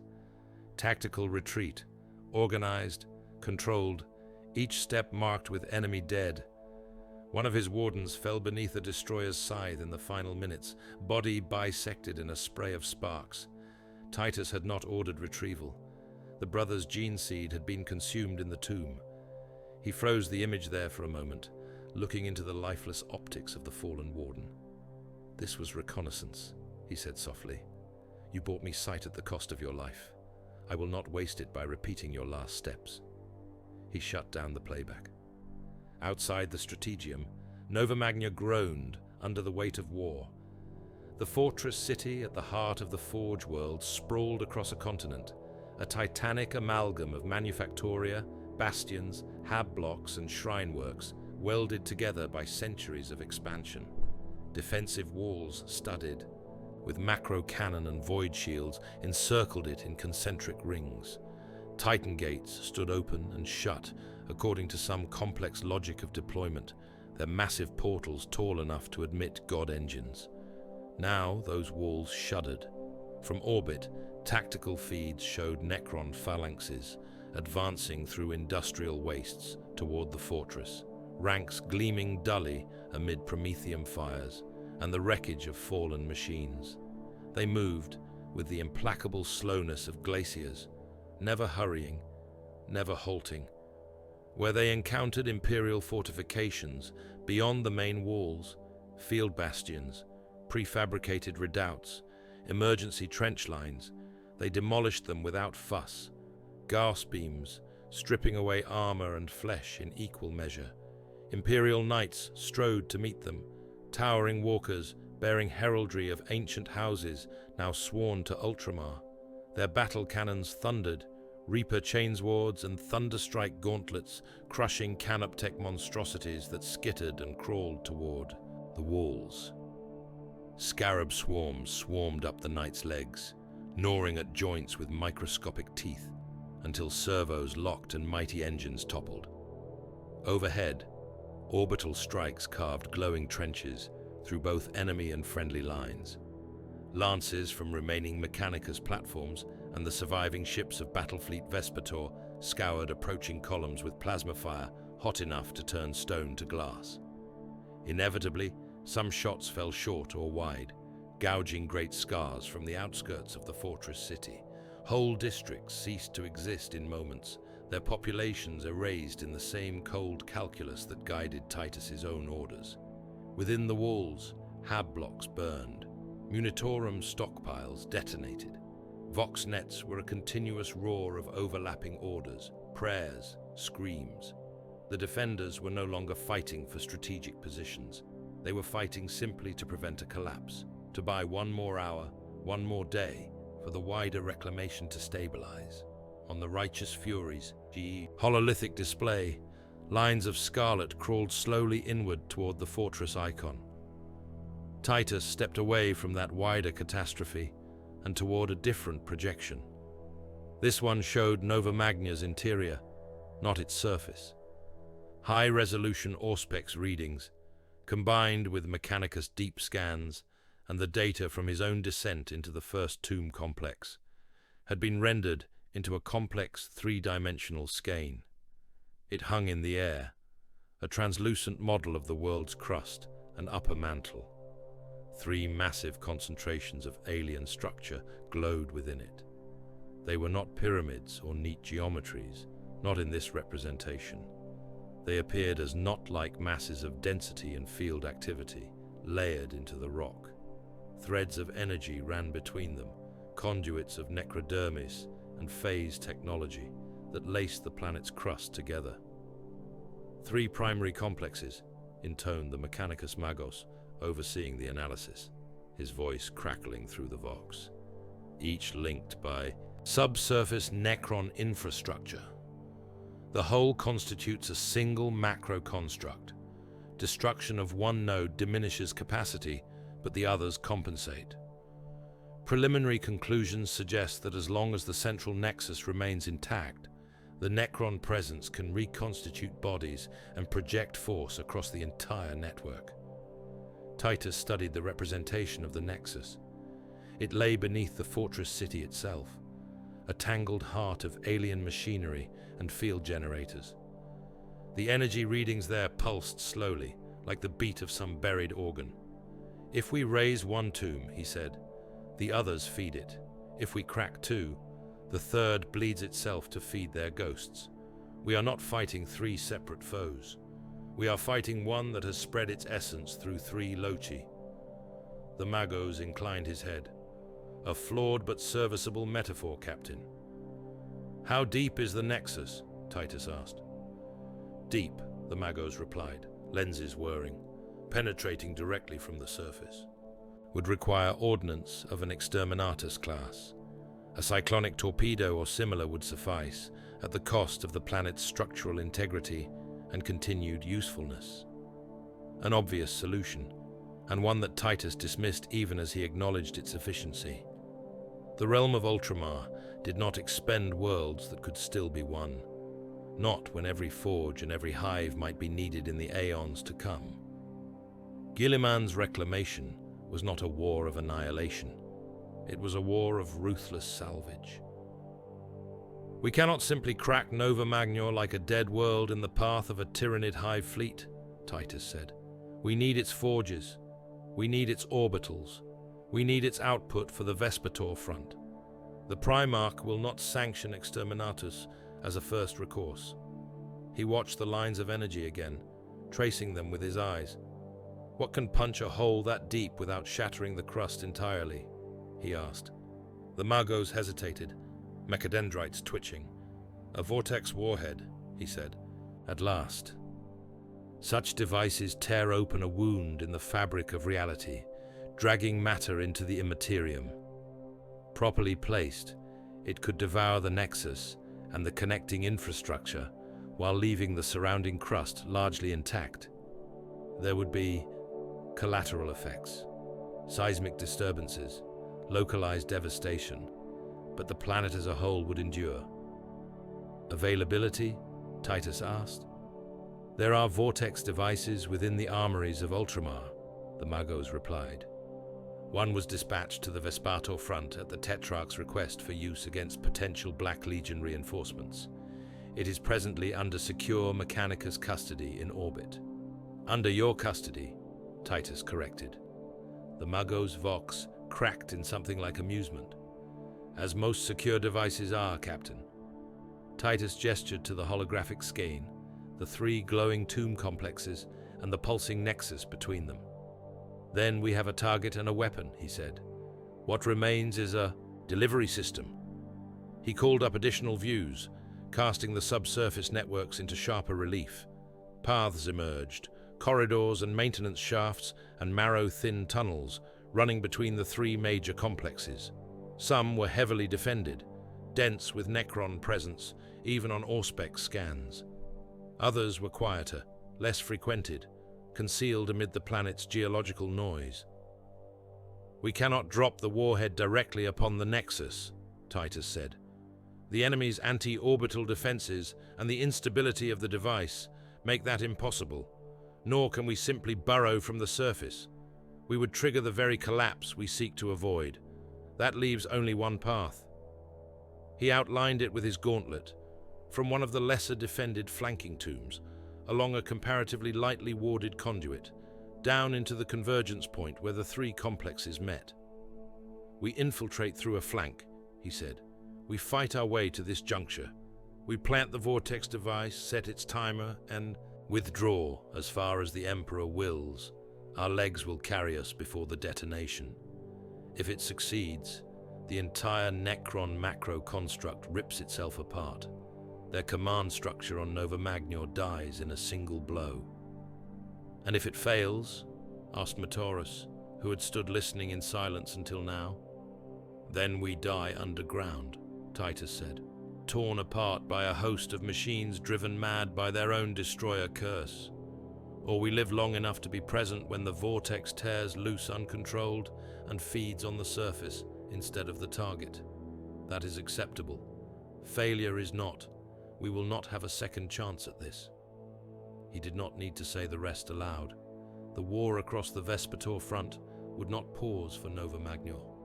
Every day they delayed, other worlds burned. Those worlds were burning already. In one system on the front's ragged edge, Tetrarch Felix stood upon the bridge of his flagship and watched two enemy forces tear at one another over a barren world. A death guard, warband, bloated and rust-streaked, had descended to spread their patrons' gifts. A Tyranid splinter fleet had fallen upon them not long after, drawn perhaps by the same ripe psychic spore. Felix's fleets hung back at the system's periphery, their engines held at low burn. "Let them bleed each other," Felix said. "Then we cull whatever still twitches." He executed a refused flank on a scale that used entire systems as pawns, diverting his main strength toward an Orc empire that had thought the Imperium's attention elsewhere. His lines drew back on one side, enticing greenskin warlords into what they thought was a weak point. Then, when they had overextended, his ships and Astartes detachments slammed into their unguarded logistics hubs, setting half their empire ablaze behind them.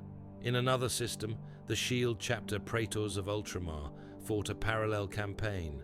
Their officers fed real-time data into cogitators, wargaming each engagement's next 10 permutations. They committed their forces not to where the enemy was strongest, but to where a small push would send an entire flank cascading into collapse. On a bleeding shrine world, the sons of Aura vanished into the catacombs beneath a corrupted basilica, emerging hours later at the heart of a heretic leadership conclave. Bolt shells and power swords turned whispered blasphemies into truncated gasps.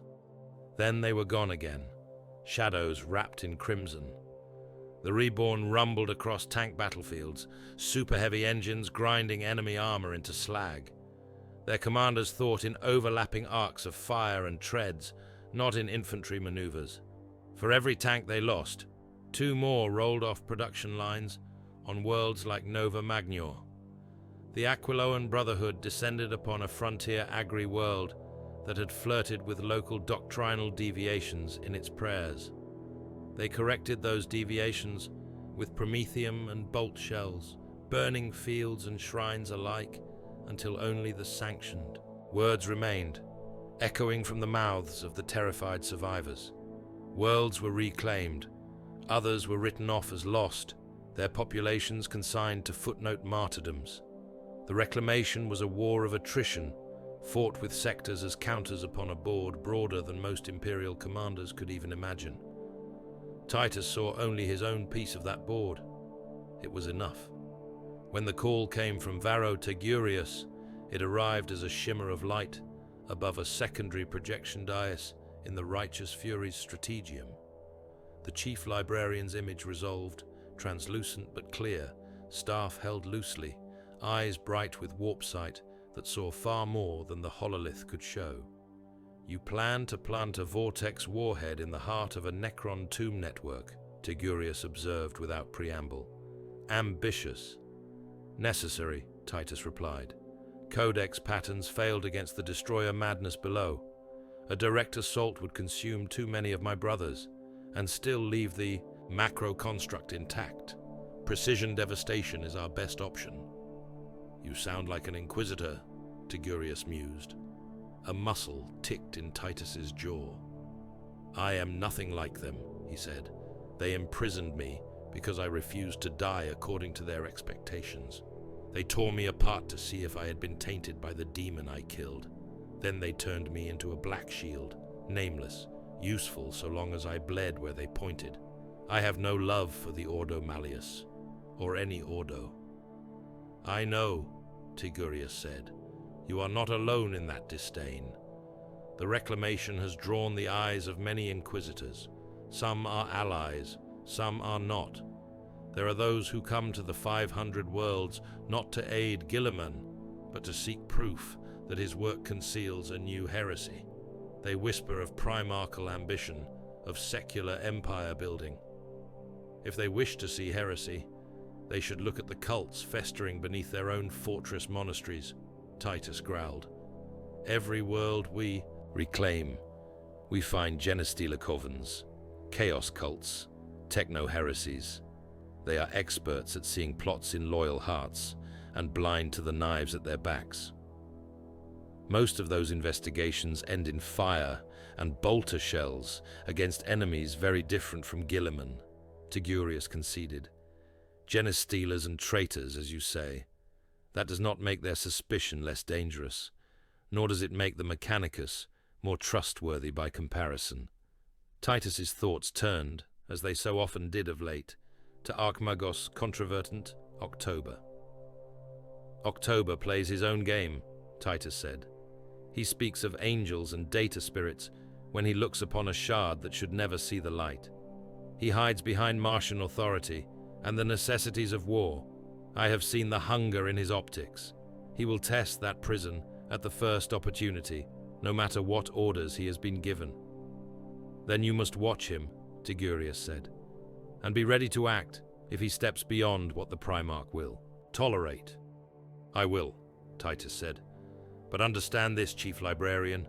If I must choose between pleasing the Ordos and preserving Ultramar, I will burn every Inquisitor's sigil from my decks and let them howl at the ashes. I am Warden of Ultramar. My loyalty is to Guilliman and to the realm he builds, not to those who would second-guess him from the safety of their black ships. Tigurius smiled faintly. I did not call to rein you in, Demetrian, he said. I called to remind you that hatred is a useful tool, but a poor master. Do not let your contempt for the Inquisition blind you to other threats. The Necrons are not chaos, but their trophies may be as dangerous as any warp artifact. Treat Oct with caution. Assume that Necrosaur is already adapting to your presence, and remember that the Reclamation's enemies are many and subtle. The projection winked out. In the primary forged shrine of Nova Magnor, Archmagos Controvertant Oct descended deeper into his own particular madness. The Tesseract labyrinth hung in a web of containment fields above the shrine's central pit. Red-robed tech priests moved along gantries around it, making adjustments, chanting Binharic litanies. The cube's surfaces continued their endless, shifting dance, facets folding into facets, edges twisting upon axes that did not exist. Oct had plugged additional cogitator banks into his own mind, bolting stacks of memory cylinders and logic engines to his spine. His internal processors ran at a pace that would have liquefied the brain of a lesser adept. Streams of data flowed through him, equations and field harmonics and ancient Martian ciphers upwelling in constant tides. He heard voices, not human, not even properly artificial. They were chords of information, harmonic sequences that resonated within the pattern of the Tesseract's shifting geometries. To any other ear, they might have been static, random noise. To Oct, primed by years of forbidden study, they were choirs. Angel, he whispered, mechadendrites reaching toward the cube's surface, stopping just short of the containment field. Sing for me. His subordinate adepts exchanged glances, but they said nothing. They were too far gone along his path to turn aside now. Their own augmentations pulsed in sympathetic rhythm to his, their own minds scarred by exposure to data streams that sane Mechanicus doctrine declared off limits. Reports from the wider war piled up in the shrine's secondary channels, fortress walls breached, trenches overrun, Astartes charges, night duels. Oct skimmed them and filed them in some abstract part of his cognition. They were noise compared to the song he strained to pass. Imperial Command requested regular updates on the status of the Shard. October sent them summaries, heavily sanitized, stripped of any mention of the choir, of the glimpses of impossible architectures he saw when he stared too long into the cube's depths. He hoarded the true data like relics. Sleep became a concept, not a practice. His organic brain tissue blackened in places from overuse. He compensated with more augmetics. Where once he had been a man wrapped in machines, now he was a machine wrapped around a withered core, all his focus upon the locked god kernel before him. The Tesseract responded. Subtle shifts in its pattern began to repeat, like a code emerging from background noise. Locks within locks clicked, metaphysical tumblers aligning. The prison recognized his attention and adjusted to it. Whether as defense or invitation, he could not say. He did not care. "We are close," he whispered, and the mechadendrites around him trembled. While Oct chased angels, Titus went back to the mud. He refused to wage this war solely from orbit, no matter how efficient the view from the righteous Fury's Strategium. The infiltration route he had chosen into the tomb network required a diversion. Necron attention had to be fixed firmly upon the fortress city and the main complexes, not upon some lesser flanking structure. So he descended once more into the furnace. The assault zone lay along the outer approaches to one of the primary tomb complexes, where Necron forces had pushed up through an industrial sprawl. The ground was a churned mixture of ash, slag, and shattered ferrocrete. Makeshift trenches zigzagged between collapsed manufactoria. Burnt-out Chimera hulls and Lehman Russ wrecks formed parts of the defensive line. Titus stood in a command redoubt, carved from the remains of a fallen hab block, armor spattered with dust and scorch marks. Around him clustered officers of the Ultramar Auxilia, faces drawn, eyes gritty. Their regiments had been raised from worlds barely pacified, drilled only long enough to point their laser guns in roughly the right direction before being shipped to this front. "You will hold this line," Titus told them. "Not because it can be held indefinitely. It cannot. You will hold it. Because every minute you keep the Necron gaze fixed upon you is a minute my brothers have to move unseen." The most senior colonel, a man whose name Titus had not bothered to memorize, swallowed and nodded. "We will do our duty, Lord." "I know," Titus said. He placed a heavy hand upon the man's pauldron, just once. "See that your men know why they die. It helps." He turned and strode toward the parapet. Las fire stitched out across the no man's land beyond, bright lines lost in the glare of heavier weapons. Heavy bolters thudded, chewing at Necron ranks. Here and there, the stuttering cough of autocannon fire marked a last-ditch attempt to bring down heavier constructs. Gauss beams slashed back, reducing cover to dust. Each time a line of auxilia troopers broke under the onslaught, commissars or their local equivalents shot enough of them to stiffen the rest. The Ultramar Auxilia was expanding rapidly under the Reclamation. Fresh regiments were raised on every newly compliant world that could muster the bodies. They were given blue-trimmed uniforms, blessed with the Primarch's sigil, and hurled straight into the worst of the fighting. Codex doctrine would never assign Astartes to hold such a line for long. It would be a misuse of the Adeptus Astartes' talents, a poor investment of gene-forged lives. Mortal soldiers, however, were infinitely replaceable. Their courage, or lack of it, was largely irrelevant at this scale. Their purpose was to die slowly enough to buy the seconds needed for decisive blows. Titus knew all of this. He did not bother to dress it in pretty words. He vaulted onto the parapet and dropped down into the front trench, ignoring the startled looks of the men there. Mud and ash splashed against his greaves. The air was thick with propellant fumes and the smell of ionized dust. He moved along the line, stepping over crouched figures, shouting orders, pointing out fields of fire with the tip of his gladius. "Do not waste shots at their torsos," he barked at one squad of ragged troopers as they fired wildly. "Aim for limbs, take away their ability to move, and let the next volley finish them. This is not a glorious last stand. This is work. Do it properly. A Necron warrior clambered over the lip of a shell crater, not 20 meters away, Gauss flare raised. Titus was on it before the troopers' panicked beams reached out. He crossed the pitted ground in 3 strides, Gladius hissing as it cleaved through the weapon and into the alien's midsection.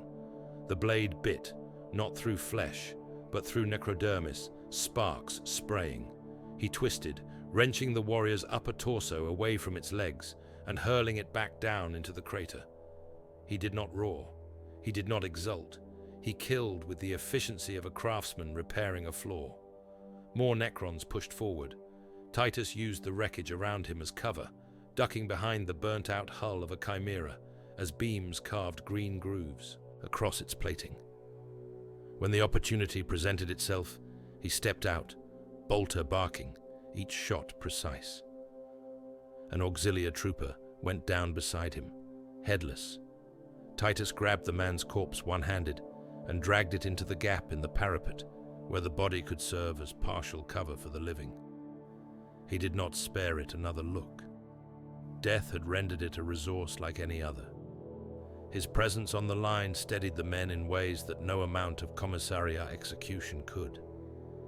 They saw an Astartes in their trench, armor scuffed, cloak torn, moving among them with the same disregard for incoming fire as the statues in the Hall of Heroes seemed to have for weather. They fought harder, because in some stubborn human part of them, they believed that if such a figure thought this line worth standing on, they might yet survive. Titus knew most of them would not. That was acceptable. As the hours ground on, Necron pressure mounted. Their phalanxes concentrated on this sector, drawn by the stubborn imperial resistance that refused to crumble according to their calculations. The tomb complex beyond pulsed with increased energy as more units phased in. Good, Titus thought. Look here, see me, count the lives you take and think yourself triumphant. Behind the lines, far below the surface, infiltration kill teams moved into position. Drawn from the Wardens of Ultramar and hand-picked veterans of allied chapters, they mustered in subterranean ingress points identified by the Mechanicus. Each warrior carried extra ammunition, demolition charges, Auspex relays. At the center of their formation, encased in layers of shielding and warding, glowed the Vortex device. It was an ugly thing, more like a malign tumor than a weapon, a sphere of bleeding light wrapped in a cage of ceramite and sanctified adamantine. Runes crawled across its containment shell, changing too fast for even Astartes' eyes to read. Tech priests attended it with the reverence of those tending a caged predator. Once armed, one of them told Matorus, who would lead the delivery squad, the device cannot be disarmed. Its activation will draw upon energies beyond your comprehension. You must reach the Nexus and secure a stable placement point before the countdown expires. If you do not, the warhead will still open, somewhere, perhaps within the tomb network, perhaps within the fortress, perhaps within us, Matorus finished. We understand. Above all of them, in the forged shrine, Oct whispered binary prayers as the Tesseract labyrinth rotated through a crucial sequence. Locks disengaged far within its impossible depths. For the first time in its long imprisonment, the shard of the Nightbringer pressed against bars that had been there since the war in heaven and felt them give a fraction. In the cold dark, aboard his command vessel, Necrosaur Amantar watched the data feeds from Nova Magnor coalesce into a pattern that pleased him. The fortress. City's void shields flickered under sustained pressure. The Necron casualties upon the diversionary line near the flanking tomb were higher than his projections, but acceptable. Deep within the macro construct, sensor ghosts suggested increased Imperial activity, what might be interpreted as attempts to probe the subsurface network. He did not yet perceive the precise threat. He did not need to, not at this moment. He had chosen his next stroke. He began to recall every phalanx he could spare from secondary objectives, drawing them toward the fortress, toward the Nexus. Monoliths drifted into new arrangements. Doomsday arcs oriented themselves upon fresh firing solutions. Destroyer cults howled silently as they accelerated, breaking from their scattered hunts to converge. A single decisive strike upon the fortress city would break Nova Magnor. The macro construct required no living population, only a world and time. Storm gathered over the Forge world, above and below in the minds of men and machines and things that had once been gods. Demetrian Titus wiped ash from his visor with the back of his gauntlet, looked toward the distant silhouette of the fortress city through a sky veined with fire, and knew that the next hours would decide whether Nova Magna became a bastion for Ultramar or a tomb for every living soul upon it. The tomb swallowed them without a sound. Demetrian Titus led from the front, as he always did. His boots struck black stone and left no mark. The corridor that opened before the strike force was too tall, too wide, its angles a fraction wrong, as if it had been designed by a mind that knew of human proportions only as an abstract. Dim, sourceless light bled from the walls, etching the wardens and the veterans of the Second in stark blue and gold. Behind them, borne upon a grav cradle that hummed with caged power, drifted the Vortex device. Its containment shell was a sphere of sanctified adamantine, swaddled in concentric rings of ceramite. Ward runes crawled across its surface in patterns that made mortal eyes ache. Within, something seethed. The air around it tasted thin, as if the device were already drinking reality in tiny sips. Stabilizer veins extended from its cradle, whining quietly as they fought the ambient energies of the Necron complex. Mataris walked at Titus's right side, Bolter held close, optics sweeping. Gadriel took the left, his helmet crested with a white stripe that marked him as a squad leader.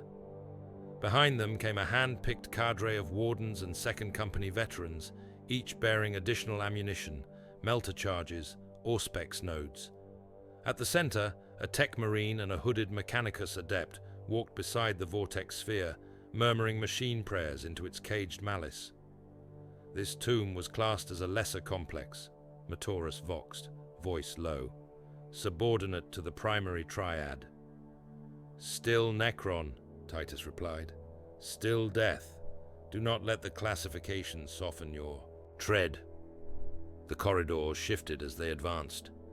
What seemed a straight passage from one angle revealed, when walked, a slow spiral. Junction points appeared where there had been only blank wall a moment earlier. Auspex returns jittered and flared, as if the internal geometry resented being mapped. Intermittent pockets of resistance bled into their path. The first came in the form of a warrior phalanx that stepped, as one, from alcoves along the corridor walls, gas flares already rising.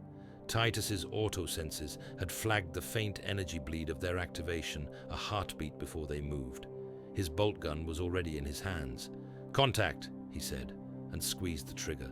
The first salvo tore through metallic torsos, punching dull holes through necrodermis. Warden stepped forward in disciplined pairs, fields of fire overlapping, the roar of their bolts filling the confined space. Gauss beams answered, tearing glowing lines across the air, reducing fragments of wall and any exposed flesh to drifting motes. The Necrons died where they stood. No cries, no flinches. They dropped like puppets whose strings had been cut, limbs and weapons clattering to the floor. The last tried to take a single perfect step forward, even as its core disintegrated. "Advance," Titus ordered. "No pauses. Every delay buys the enemy time to look behind them." They moved on. Elsewhere, upon the surface, time had already run out. Necrosor Amantar unleashed his full might. The Necron host that had been pressing Nova Magnor now surged as one toward the fortress city, as if some unseen hand had clenched its fingers. Phalanxes that had been methodically clearing industrial sectors pivoted, lines turning with mechanical precision. Destroyer cults that had been ranging far afield wheeled about and streaked toward the walls, trails of restless energy boiling in their wake. Scarab swarms surfaced from buried nests, seething carpets of metallic insects that flowed toward the strongest concentrations of life. In the sky above the fortress, monoliths drifted into new formations, their hovering bulk blotting out strips of cloud and smoke. They hung like inverted altars, their sides pulsing with hieroglyphic light. Below them, doomsday arcs rolled into position, prow cannons lowering with the slow inevitability of executioners' blades. From a distance, the ground in front of the fortress seemed to move of its own accord. Closer inspection revealed that it was the undulation of ordered ranks, line after line of Necron warriors advancing in perfect synchrony, each matching the step of the next, a metallic tide. On the walls, sirens wailed, void shields crackled, their invisible domes shivering under the weight of preliminary fire. Macro cannon elevated, barrels tracking for firing solutions. Defense lasers whined as their capacitors charged. Knights strode into prepared positions along bastion platforms, their heraldry battered but still bright. Their pilot thrones occupied by grim men whose families had sworn ancient oaths to worlds that might not survive the hour. Be sure to subscribe. You know you want to. If you don't, you'll be sent to the void and nobody will find you for the rest of your life. So go. Be sure to subscribe. Remember, subscribe. Within the fortress, power lines thrummed. Control rooms flickered with warning runes.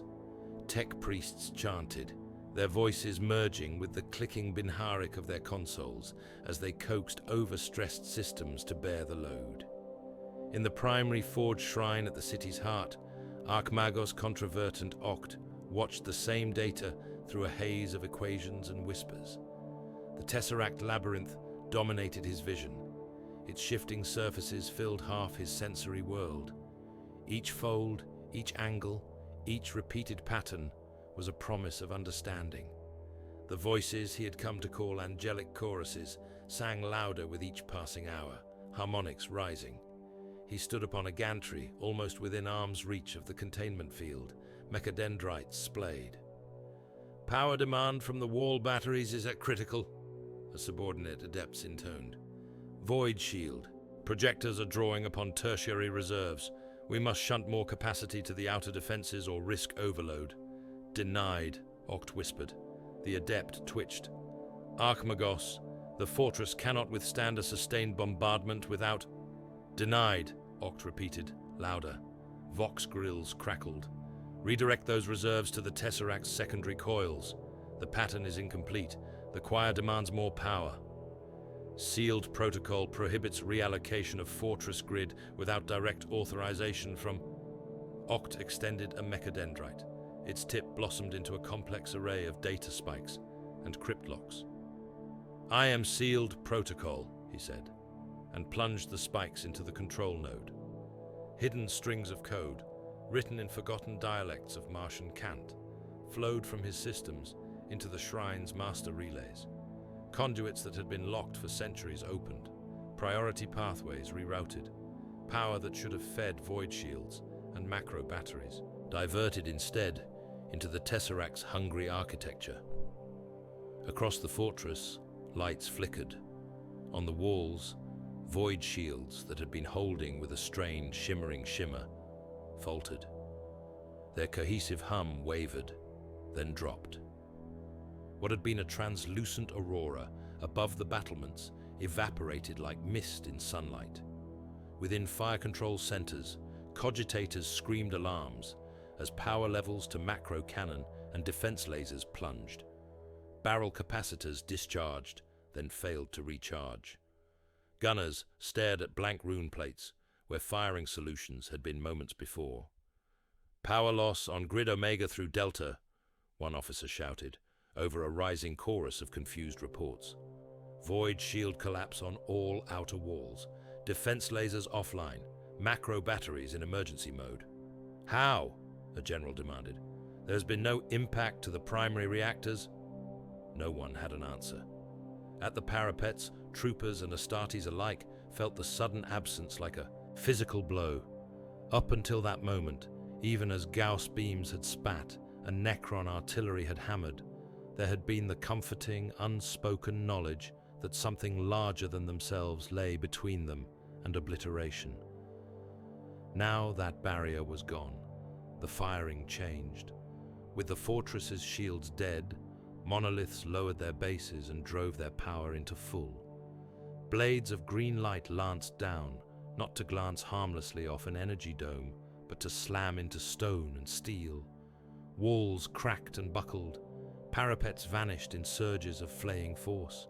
Defense emplacements simply ceased to exist. Doomsday arcs unleashed full salvos. Particle whips blasted trenches into the fortress upper works, gouging deep furrows. Entire batteries of artillery disappeared beneath plumes of incandescent matter. The shock waves toppled men like leaves in a gale.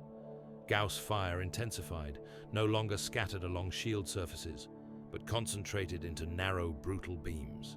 They swept along the battlements with mechanical thoroughness, line by line.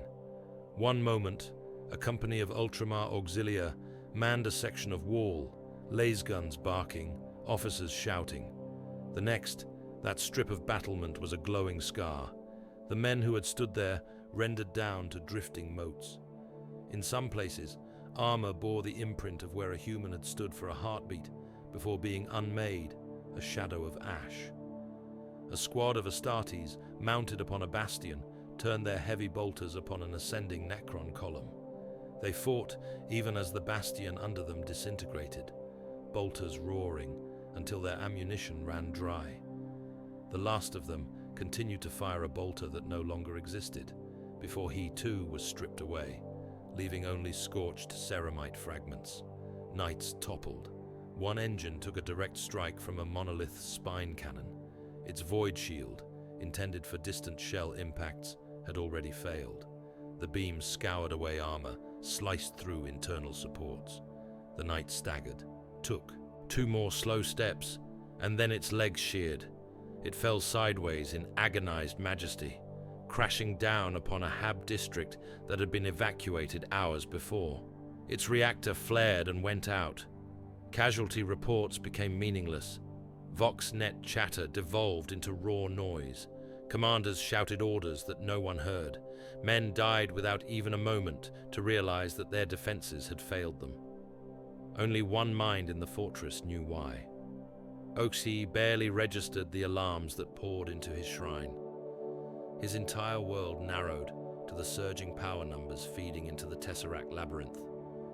The cube blazed more brightly now, its facets shifting in patterns that even his overloaded cognition struggled to follow. "Yes," he whispered, vox thick with distortion. "Yes, Angel. Feed. Wake." The containment field shuddered. Lock sequences cascaded. Somewhere deep within, a rusted chain broke. Below, far beneath the betrayal and the slaughter, Titus and his cadre drove deeper into the flanking tomb. The Vortex device's stabilizers whined louder as they descended, offended by the intensifying warp thinness of the Necron structures.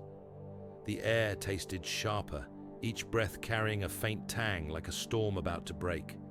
Necron resistance surged in sporadic bursts. At one junction, a cluster of death marks phased into being, cloaks of distorted light trailing behind them. They raised their weapons in perfect unison, each marking a separate target. Bolts of hyper-accelerated matter spat toward helm lenses and throat seals. Titus saw the flicker an instant before the ambush fully resolved. He threw himself sideways, the shot aimed at his helm slicing through the air where his head had been. A Warden behind him was not as quick. The round took him full in the neck. His armor's gorget disintegrated. He fell without a sound, auto-senses cutting out mid-curse. "Down!" Titus barked. The corridor dissolved into a blur of motion. Veterans dropped to one knee or prone, using the angles of the Necron architecture to break lines of sight. Return fire stuttered out, disciplined bursts. Death marks attempted to fade back into phase slip and found themselves pinned in the mid-state, torn apart as bolter rounds tracked their partial forms. The team moved on, leaving the fallen Warden where he lay. The Vortex sphere drifted through the space he had occupied, unperturbed. They reached the Conduit. It opened before them like the throat of some titanic beast, a tunnel of black stone and living metal that sloped downward toward the planet's core. Energy flowed along its walls in lines of sickly light, all directed toward a distant point. "The convergence," murmured the tech marine. "This conduit links directly to the Nexus. Its defenses are heavy nearer the heart, but locally, sparse." As if summoned by those words, Necron warriors emerged from alcoves along the conduit walls, their optics burning. Destroyers glided into view further. Ahead, the blur of their movement almost too fast to discern. "Go," Titus ordered. "Do not stop. Every second we delay is another life lost above." They plunged into the conduit, bolters thunderous in the confined space. The Vortex device floated at their center, its caretakers hurrying to keep pace with the armored giants. On the surface, Necrosaur's patience snapped entirely. He had watched the fortress city resist with a stubbornness that bordered on illogic. He had seen Imperial commanders reinforce failure, pour more bodies into lines that would inevitably break. He understood, in a distant way, the irrational tenacity of organic minds. He also understood that further incremental pressure would simply waste time. He chose overwhelming force. Monoliths combined their firing. Lances of energy intersected in calculated patterns, creating zones of annihilation that ate into the fortress like acid. Doomsday arcs shifted their aim from outer walls to inner bastions. Canoptech constructs swarmed forward, scuttling over rubble, their limbs cracking stone and steel. Flayed ones phased into existence atop ramparts, howling soundlessly as they fell upon any they found, metal claws raking.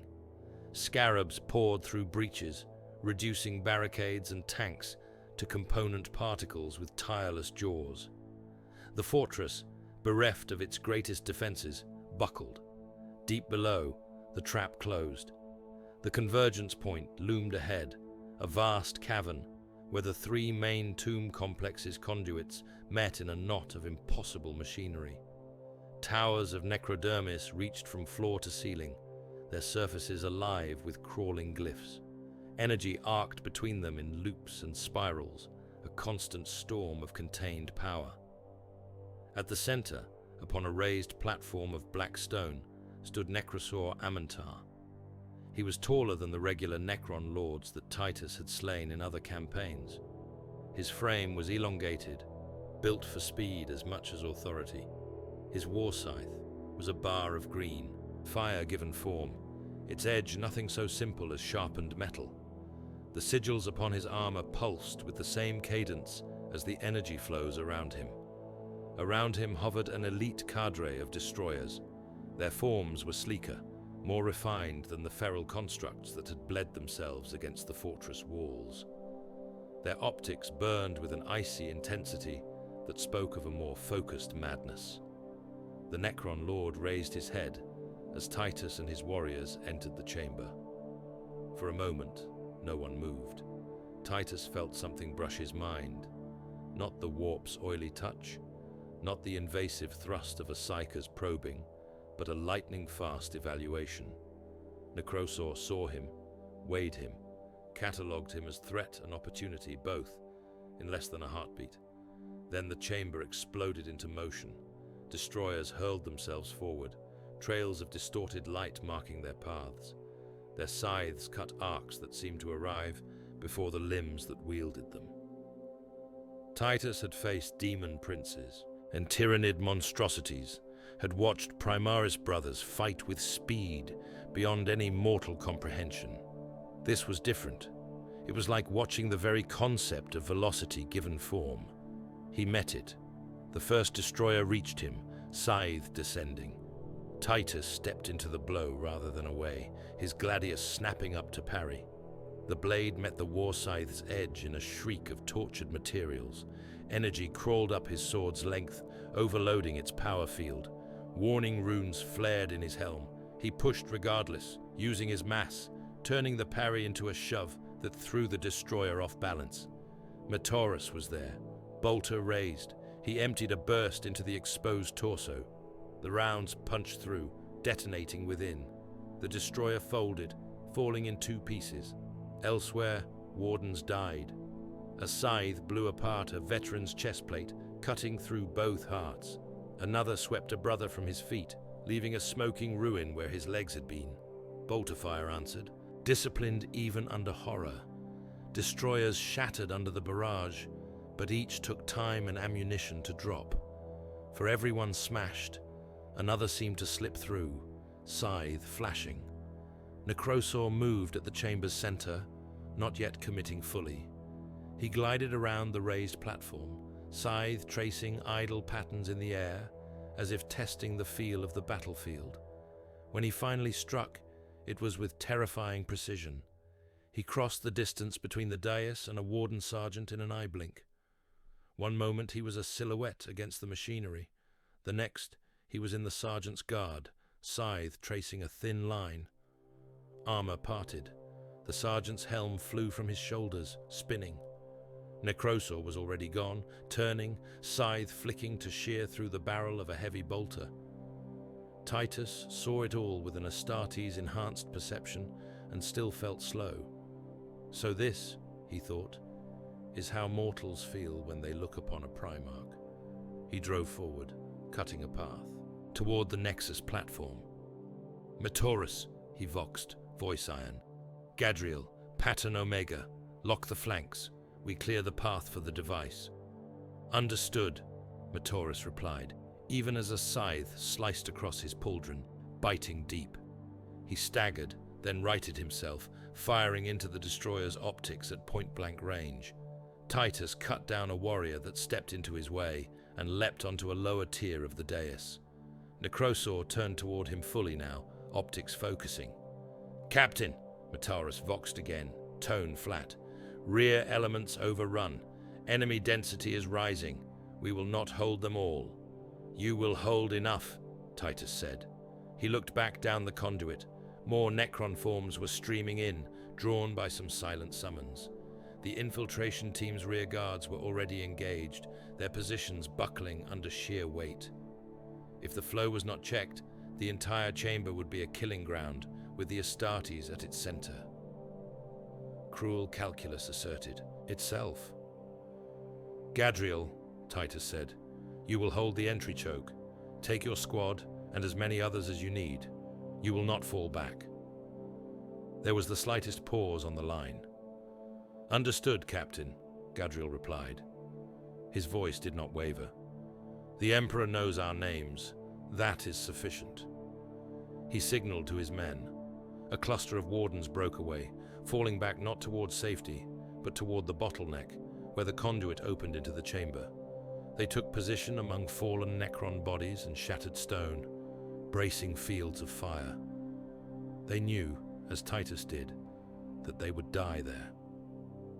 Another kill team to the left flank, Titus continued. Hold those stairs. Do not be tempted to advance. You are the wall now. Nothing comes past you while you still draw breath. Affirmations. No protests. They moved. Titus turned back to the platform. The Tech Marine and the Mechanicus Adept had reached it, the Vortex device between them. The sphere's stabilizers screamed now, harmonizing uneasily with the Necron machinery's own hum. The cage's runes flared and dimmed in complex patterns. We must place it at the precise center of the convergence, the Tech Marine voxed. There, between those pylons, the field lines intersect most strongly at that point. Move, Titus grunted. He launched himself up the remaining steps, Gladius whirling to deflect a scythe stroke aimed at the warhead's cradle. The impact threw sparks. The destroyer recoiled, then exploded in a spray of fractured metal as bolter rounds from below sought its heart. Necrosaur lunged. The Necron Lord's scythe came in low and fast, a blur of annihilation.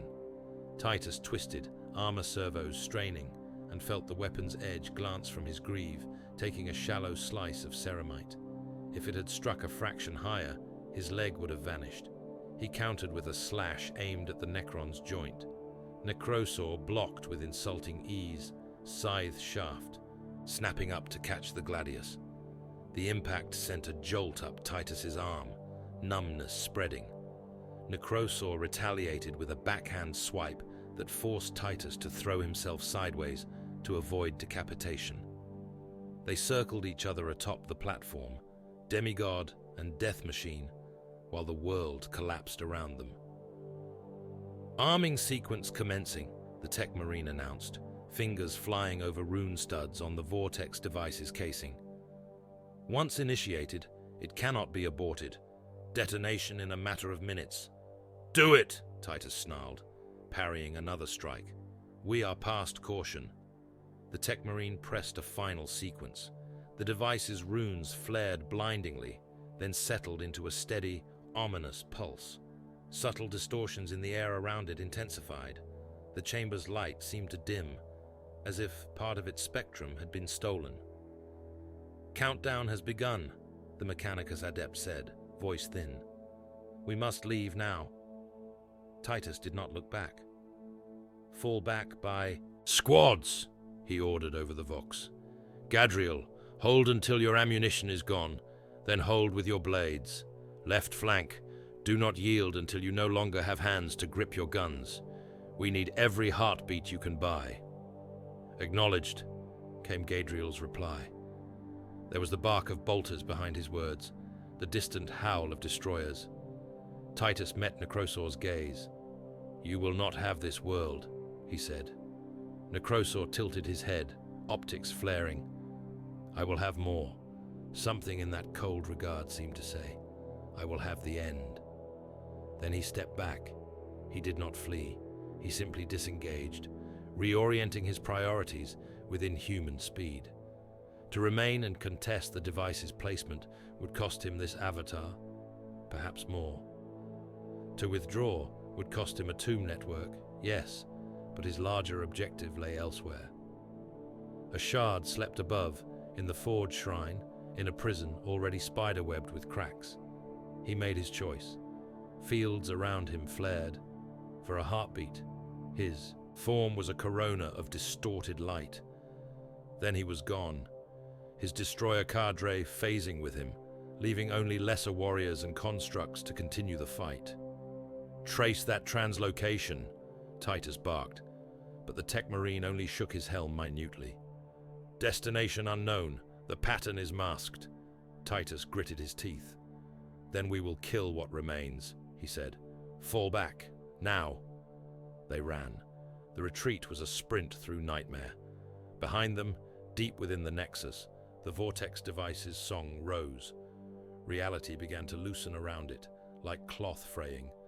The Necron machinery screamed in its own alien register, field lines buckling. Ahead, the choke points bled. Gadriel and his squad fired until their bolters clicked empty. Then they drew chainswords and combat blades and met the Necron surge in a whirl of close combat. Destroyers carved into them, warriors stabbed, scarabs swarmed their greaves. They held until the last man fell beneath metal feet, and even then their bodies formed a brief physical barricade. On the left flank, another knot of wardens did the same. They died standing, armor forming part of the terrain that their brothers vaulted over in withdrawal. Titus and the remnants of his central force charged along the conduit, boots pounding. Warning runes strobed in his helm as seismic readings spiked. The ground shook, cracks spidered along the walls. "Detonation imminent," the Tech Marine called, voice ridden with static. "Faster!" Titus snarled. The first shock hit like a hammer blow. Sound did not quite carry. It was more a sensation, a pressure in the bones. The far end of the conduit vanished, not in an explosion as humans understood it, but in a tearing effect. Space folded inward, a hole opening where there had been matter. Blackness howled, not an absence of light, but an absence of anything. Necron structures, stone, air, light, all were dragged toward that wound. The Vortex warhead had opened. Reality screamed.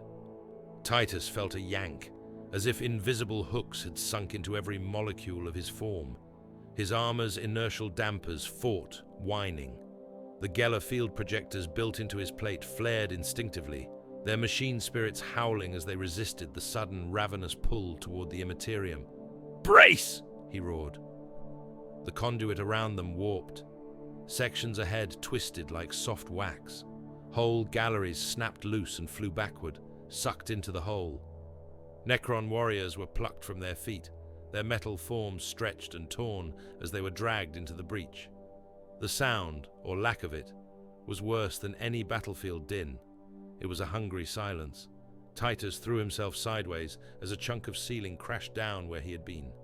He used his mass and his armor's mag clamps to anchor himself to a relatively stable section of wall, extending a gauntlet to snag a warden who had lost his footing. The brothers slammed into him, armor clanging, and together they held. Behind them, more of the tomb network died. From orbit, observers aboard the Righteous Fury and the remaining Imperial vessels saw only that a patch of Nova Magnor's surface bulged, then sank. For a brief span, a point of impossible darkness bloomed, ringed with a halo of warped light.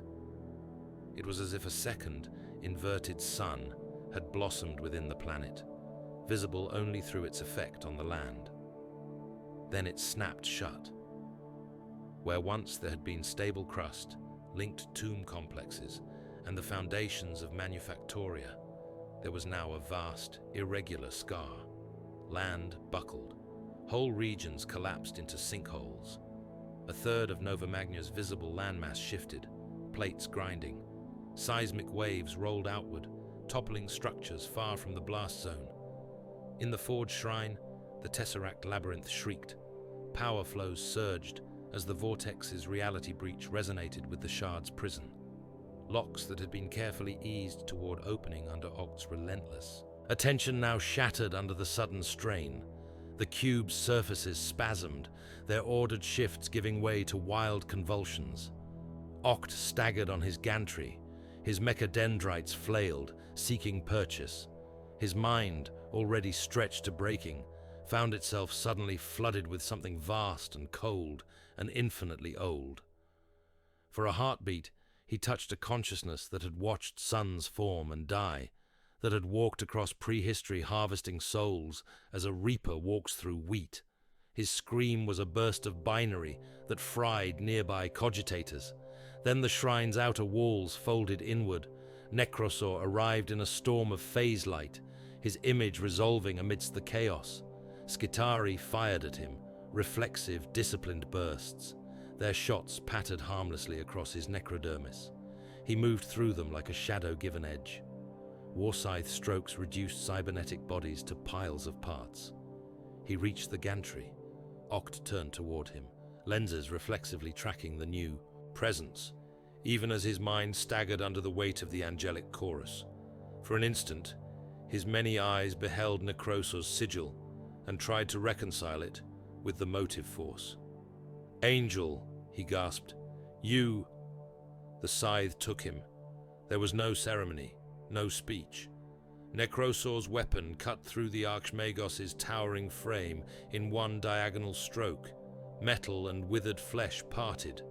Oct's upper body slid from his lower, mechadendrites twitching, data spilling from his vox in a collective sigh. Necrosaur stepped over the corpse without pause. The Tesseract's containment fields flickered and failed. The cube hung naked, surfaces writhing. From within, something pressed outward, the suggestion of a shape that was less a body and more an absence carved in the outline of a reaper. Necrosaur raised his free hand. Complex sigils blazed along his forearm, patterns of Necron command code and Citan binding protocol. He spoke without sound, transmitting directly into the prison's fabric. The Shard responded. It did not submit, not wholly. Nightbringer essence was not made for obedience, but it recognized in Necrosaur a vector for its own desires. He offered it slaughter. He offered it a universe reduced to cold stasis. That was close enough. Energy arced between them. For a moment, the chamber was lit in stark monochrome. Every angle, every surface, every terrified feature of the surviving tech priests was etched in black and white.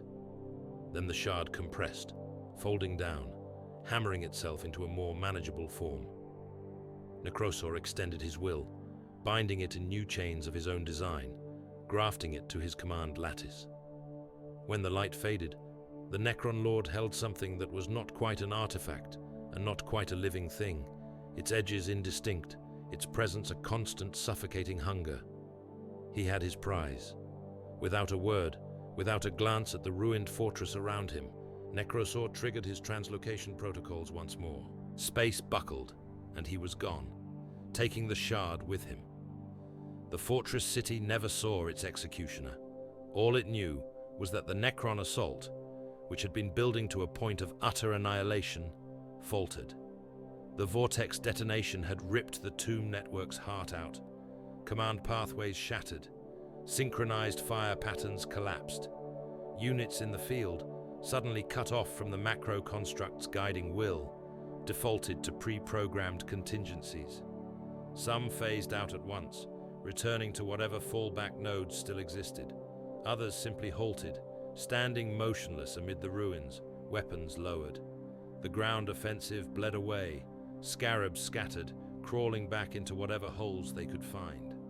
Monoliths drifted backward, then vanished into thin air as their phase engines engaged. Doomsday arcs powered down and withdrew in slow, steady arcs, not so much retreating as correcting a course. Necron warriors for whom no recall instruction arrived simply ceased moving and stood where they were, a forest of metal statues amid the dead. On the walls, on the plains, in the shattered districts of the fortress, men and Astartes and knights who had expected to die in the next moments found themselves alive, blinking in disbelief, weapons still raised. Nova Magna was, technically, secured. Demetrian Titus emerged from the ruins like a man climbing out of a grave. He and the handful of survivors who had ridden the collapsing conduits out of the tomb network clawed their way up through fractured stone and twisted necrodermies, sometimes blasting cavities with melter charges, sometimes simply forcing their way through with brute strength. They came out onto a landscape they barely recognized. The ground was buckled, split into jagged terraces and yawning fissures. Whole sectors of industrial infrastructure had vanished into chasms. Smoke rose from everywhere, a dirty pall that turned the sky a bruised, unnatural color. In the distance, the fortress city still stood, but its silhouette was ragged, missing towers and walls. Around them lay Necron bodies, inert, optics dark. Further off, figures in auxiliar fatigues moved among the debris, weapons held loosely. Some stared at the Astartes as if seeing ghosts. Mataurus limped at Titus's side, armor scored, one pauldron hanging by a single strap. The veteran's breathing was harsher than usual through the vox. "Gadriel," he rasped. "Dead," Titus said. There was no point in softening it. He held as ordered. Mataurus gave a short, stiff nod. They made their way toward what remained of the fortress. Reports trickled in as command attempted to reassert itself. The tomb network had been devastated. Secondary analysis suggested that the Vortex detonation had torn out most of the key infrastructure linking the three main complexes. Only isolated pockets remained active, easily contained by focused strikes. The Necron host had withdrawn, their ground forces either gone or inert. Their ships were phasing out of the system, leaving behind only wreckage. In the Forge Shrine, a team sent to assess the Tesseract's status found Oct's bifurcated corpse and the scorched remains of his cultists. The prison was empty. Sensor readings indicated a recent intense concentration of unidentifiable energy, followed by silence. Necrosor had escaped with a fragment of a god. Titus stood upon a broken balcony overlooking the inner city, armor stained with dust, helm held under one arm. Below, fires burned in ordered piles as corpses were gathered for mass rites. The dead were beyond counting. Populations of entire districts had been ablated in moments. Auxiliary regiments were reduced to ghosts of their original strengths. The second company was a shadow of itself. A Taurus came to stand beside him. "We won," the veteran said after a time. Titus considered that. "We prevented Nova Magnor from becoming a Necron stronghold," he said. "We ensured its forges can one day beat again. We denied the enemy a macro construct that would have bled this region dry. In that sense, yes, we won." He looked toward the distant scar where the Vortex had torn open. "And yet Necrosor walks away with a shard of the Nightbringer bound to his will," he went on. "He has lost a battlefield and gained a weapon that may kill worlds far beyond this one. Our victory here may have purchased horrors elsewhere." "Pyrrhic," Matorus said. "Ultramarine," Titus corrected. "We do not have the luxury of clean triumphs. We bleed, we lose, we break, and sometimes the best we can claim is that the realm still stands at dawn." He thought of the Inquisition's cells, of the Death Watch's black shields, of how they had spent his life, his identity, for objectives they deemed worth the cost. Now he stood in their place, weighing lives against outcomes, choosing who died where. The difference was that these choices were his, made in the light, of duty to a realm he believed in. "Inform the Primarch," he said at last. "Tell him Nova Magnor is secured. Tell him the price. Tell him that Necrosor has taken a fragment of a star god into the dark." He slid his helm back into place, the world narrowing to rune overlays and filtered input. "We will find him again," Demetrian Titus vowed, voice low. "And next time, I will not let him slip through my fingers, even if I must throw 100 worlds into the furnace to bind his neck beneath my boot." Nova Magnor smoldered beneath a sky clogged with the smoke of its own dead, a forge world saved in name and ruined in truth, its survival a bitter thing on the tongue. The Warden of Ultramar turned away from the view and walked back into the work of war. Nova Magnor burned for a long time. The pyres started at the fortress walls, where bodies lay in heaps, where the Gauss storms had scoured them down. At first, the dead were burned where they fell, stacked in makeshift, pits hacked from the broken stone and slag. Later, when the first shock of survival passed and proper rites could be observed, the pyres grew more ordered. Munitorum servitors erected furnaces, their chimneys vomiting black smoke day and night. Ecclesiarchy priests walked among the rows of corpses, intoning litanies until their voices failed.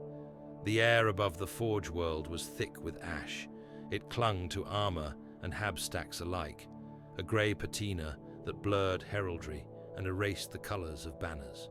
The sky had a permanent bruise to it, clouds stained with the residue of burnt flesh and shattered promethium.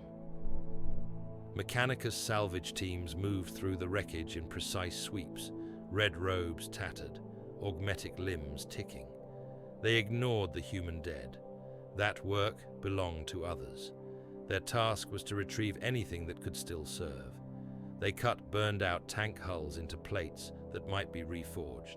They stripped cogitators from collapsed control towers. They harvested damaged servitors, dragging them away to be rebuilt or pulped for parts. The surviving populace had no such clear purpose. Those who had made it through the bombardments and the collapse of the tomb network were herded into rationed districts under heavy guard. Makeshift walls went up around hab zones deemed salvageable. Barricades and razor wire marked their borders. The Adeptus Arbites and hastily reconstituted PDF patrols stalked the streets, shock malls and stubbers ready. Ration lines stretched for kilometers. The weak and the slow went hungry. Nova Magnor had been a roaring forge in the Vespato front. Now it was a lame engine, its output a fraction of what it had been, its people reduced to a bruised and frightened skeleton. In one of the fortress city's inner squares, where a shrine to the Omnissiah had once stood, Demetrian Titus watched an execution. Surviving members of Archmagos Controvertant Octi's inner circle knelt in a ragged line, hands bound behind their backs with iron restraints. Their robes were torn. Many were more metal than flesh. augmetic limbs locked in fail-safe positions by override commands. Their faces, where they still possessed anything that could be called a face, were unreadable masks of steel and scar tissue. Before them waited a firing squad of Ultramar auxiliary troopers.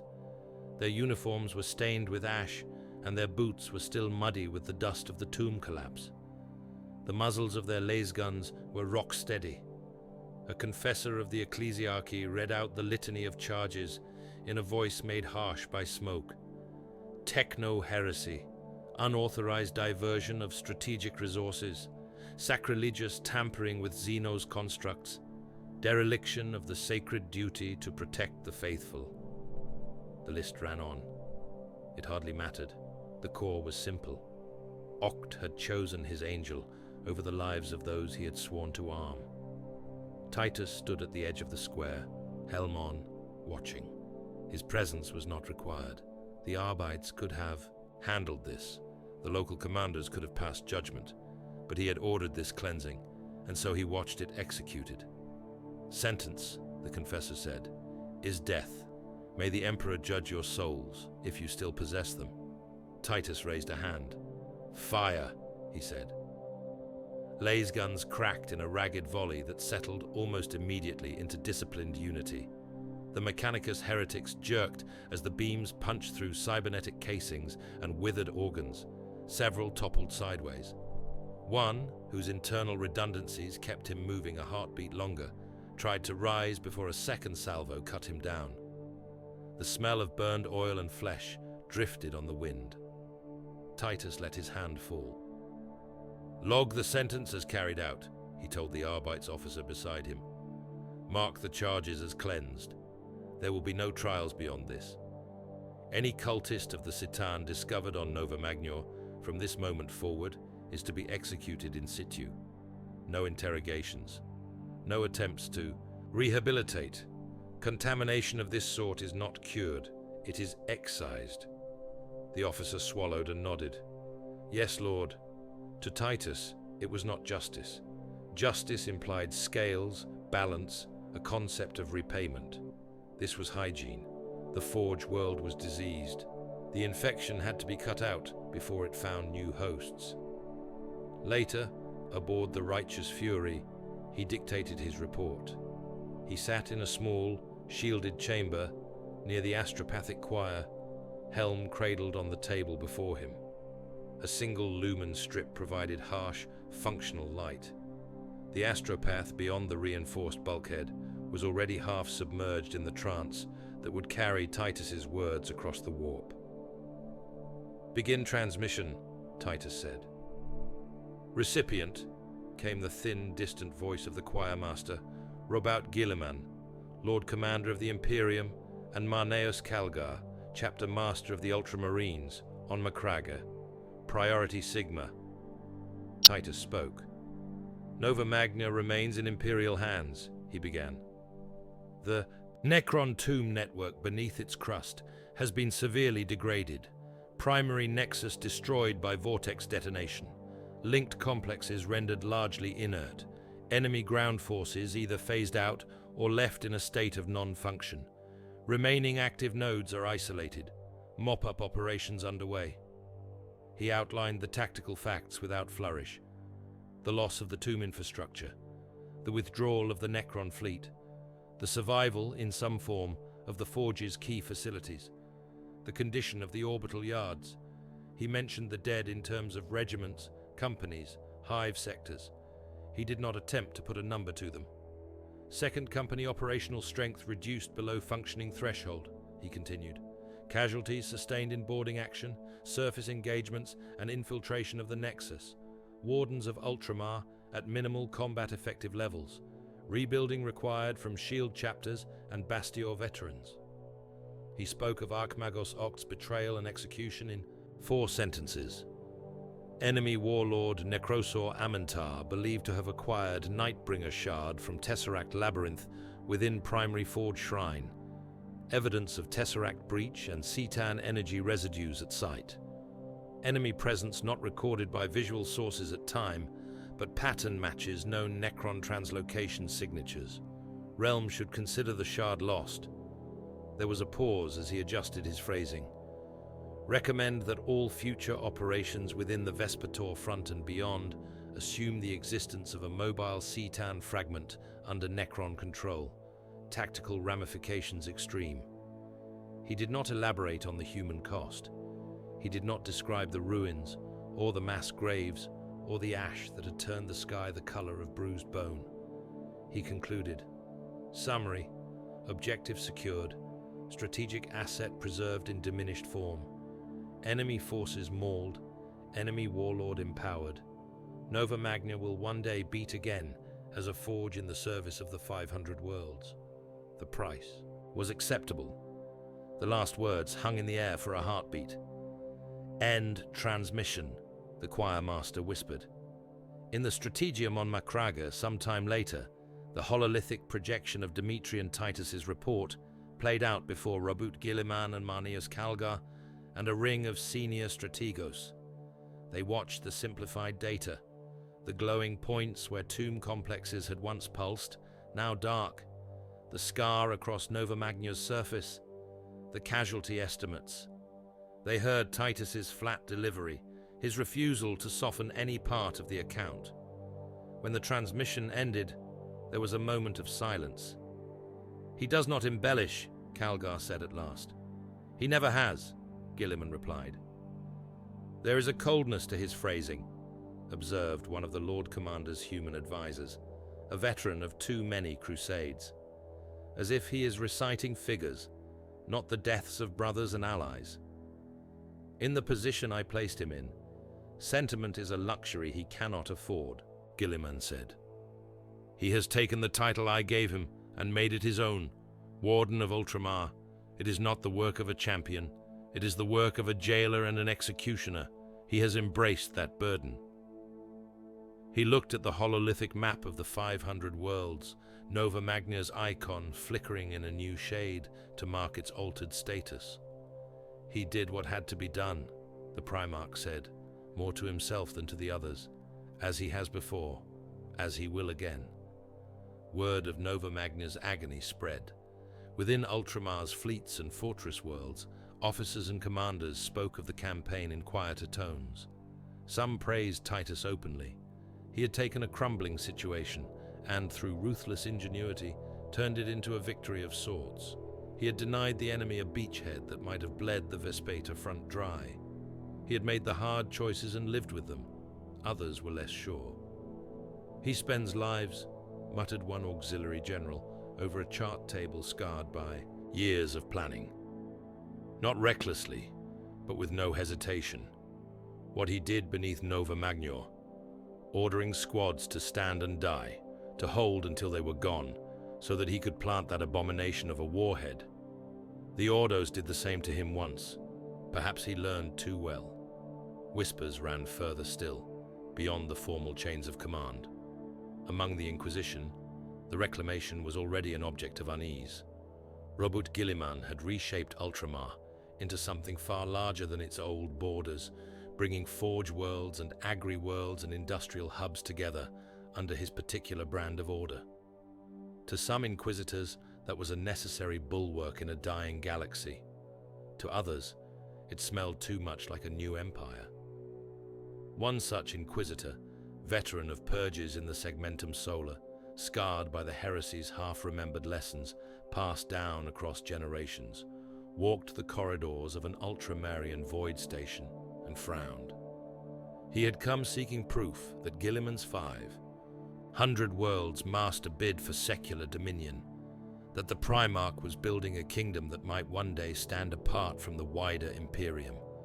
Instead, everywhere he turned, he found other enemies. On one world, he had traced a suspected Reclamation conspiracy to a Genestealer cult embedded in the planetside Arbites. On another, he had followed whispers of political sedition, only to uncover instead a Chaos Coven that had been using Ultramarine doctrinal reforms as a cover for its own rights. He had burned both, as was his duty. The pattern remained the same. Every time he reached for proof of Guilliman's treachery, his hand closed instead upon Xenos or heresy, wholly unconnected to the Primarch. Still, doubt gnawed at him. "Men like Titus," he said quietly to his acolytes as he studied the Nova Magna reports, "are valuable. They are also dangerous. Give a man who has survived the Inquisition's prisons the authority to spend lives for a cause, and he may forget that. There is any line between necessity and zealotry." He sent another request for full access to the Warden of Ultramar's tactical logs. It was denied, politely, in Guilliman's name. On Macragge, the work of war went on. The reclamation of the 500 worlds was no longer a loose collection of campaigns. It hardened into doctrine. Titus was summoned more than once to contribute. In a council chamber in the fortress monastery, he stood with Calgar and a cadre of chapter masters and strategos around a hololithic projection that showed not a single world, but the abstracted shapes of detachments. "Orbital assault force," Calgar said, indicating one cluster. "The backbone of our capacity to strike from the void. Battle companies configured for rapid insertion, supported by veteran vanguard elements and reserve armored assets. Their task is to shatter enemy strongpoints before they can entrench." "Bastion task force," added another commander, "specialized in holding and fortifying. Heavy intercessors, armor, void shield arrays. They turn footholds into bulwarks." "Reclamation force," Guilliman said, his gaze on Titus. "A flexible structure, built to seize and then stabilize entire worlds. Combined arms writ large, infantry, armor, orbital support, mortal auxiliaries. It moves sector by sector, bringing worlds under compliance and ensuring they stay there." These were not mere abstractions. They would become the frameworks by which Astartes' forces were committed across the 500 worlds. Each name held within it the lessons of dozens of bloody engagements. Titus spoke when asked. "In the Vespertor front," he said, "rapid deployment must be paired with an understanding that the enemy may be embedded beneath the surface. Orbital assault forces should include specialized breaching contingents ready to descend into subsurface structures.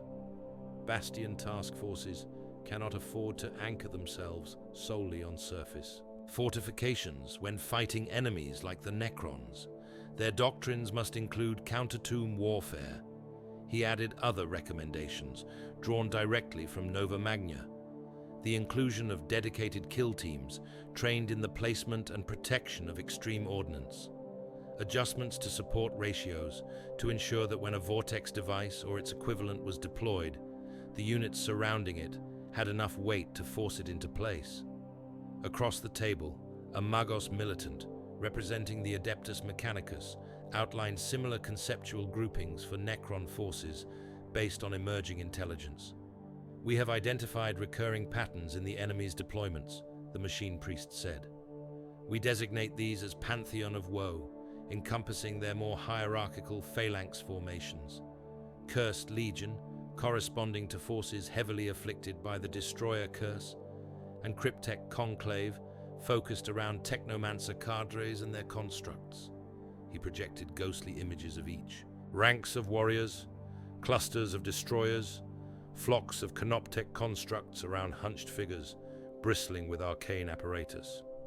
Understanding these patterns will allow us to assign corresponding detachments against them with greater efficiency," he concluded. Titus listened and committed the terms to memory. To him, they were not names on a chart. They were future battlefields. The Wardens of Ultramar began to rebuild. From the 10 shield chapters that had pledged themselves to Ultramar's protection came petitions and offers. Veteran sergeants and company champions presented themselves for consideration. Bastion, still haunted by the ghosts of previous wars, sent some of its hardest men, warriors who had looked chaos and tyranids and worse in the eye and not broken. Titus did not accept all who came. He watched them in sparring cages, in simulators, in live fire drills. He spoke with them less about their victories and more about their failures, about the operations, where they had been forced to fall back or leave comrades behind. I need wardens, he told them. Not glory hunters, not martyrs in search of a poetic end. You may be asked to hold a line that you know will break, simply to buy time. You may be ordered to abandon a world that could be saved with enough sacrifice, because those lives are needed elsewhere. You will see allies falter, and you will have to decide whether to support them or cut them loose. If you cannot live with those choices, do not take this oath. Some withdrew, honestly. Others nodded, understanding. Those he selected bore not only skill and discipline, but a certain hardness in the eyes, a capacity to look at a ledger of lives and see more than just numbers, yet still make the harsh subtraction when required. The second company, too, began to pull itself back from the brink. Squads drawn from other companies and from allied chapters filled out its ranks. Their new captain drilled them relentlessly. They had to be more than a battle line. They had to be a scalpel and a hammer and a shield, often all in the same day. In the years that followed, the Reclamation rolled on. On Avarax, Titus ordered an orbital bombardment that turned a hive city into a crater, when reports confirmed that its magistratum and upper spire noble houses had fallen wholly to a chaos cult. There had been talk of a targeted purge, of surgical strikes to cut out the leadership and spare the bulk of the population. He had seen the scry picts of their rituals, the sigils carved into flesh and stone. He had remembered the demon prince on Grier, the way corruption used every surviving soul as a foothold. "Burn it," he told the fleet. "Every hab stack, every manufactorum. There will be no survivors to carry this taint to new worlds." He watched the fire from orbit without flinching.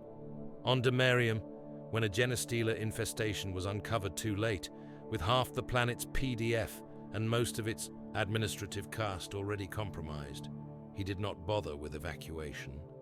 He ordered the Reborn to encircle the major population centers with armor and flatten them block by block, their tanks grinding over rubble that still twitched. When a protesting governor sent a plea to Macragge, it arrived after his city was already ash. The petition was never answered. His hatred of chaos, of anything that twisted human will into something servile and obscene, hardened with each such decision. He had been imprisoned once for refusing to bend knee to fear and doubt after facing a demon. Now he wielded that refusal like a weapon. In his mind, contaminated worlds were not rescued.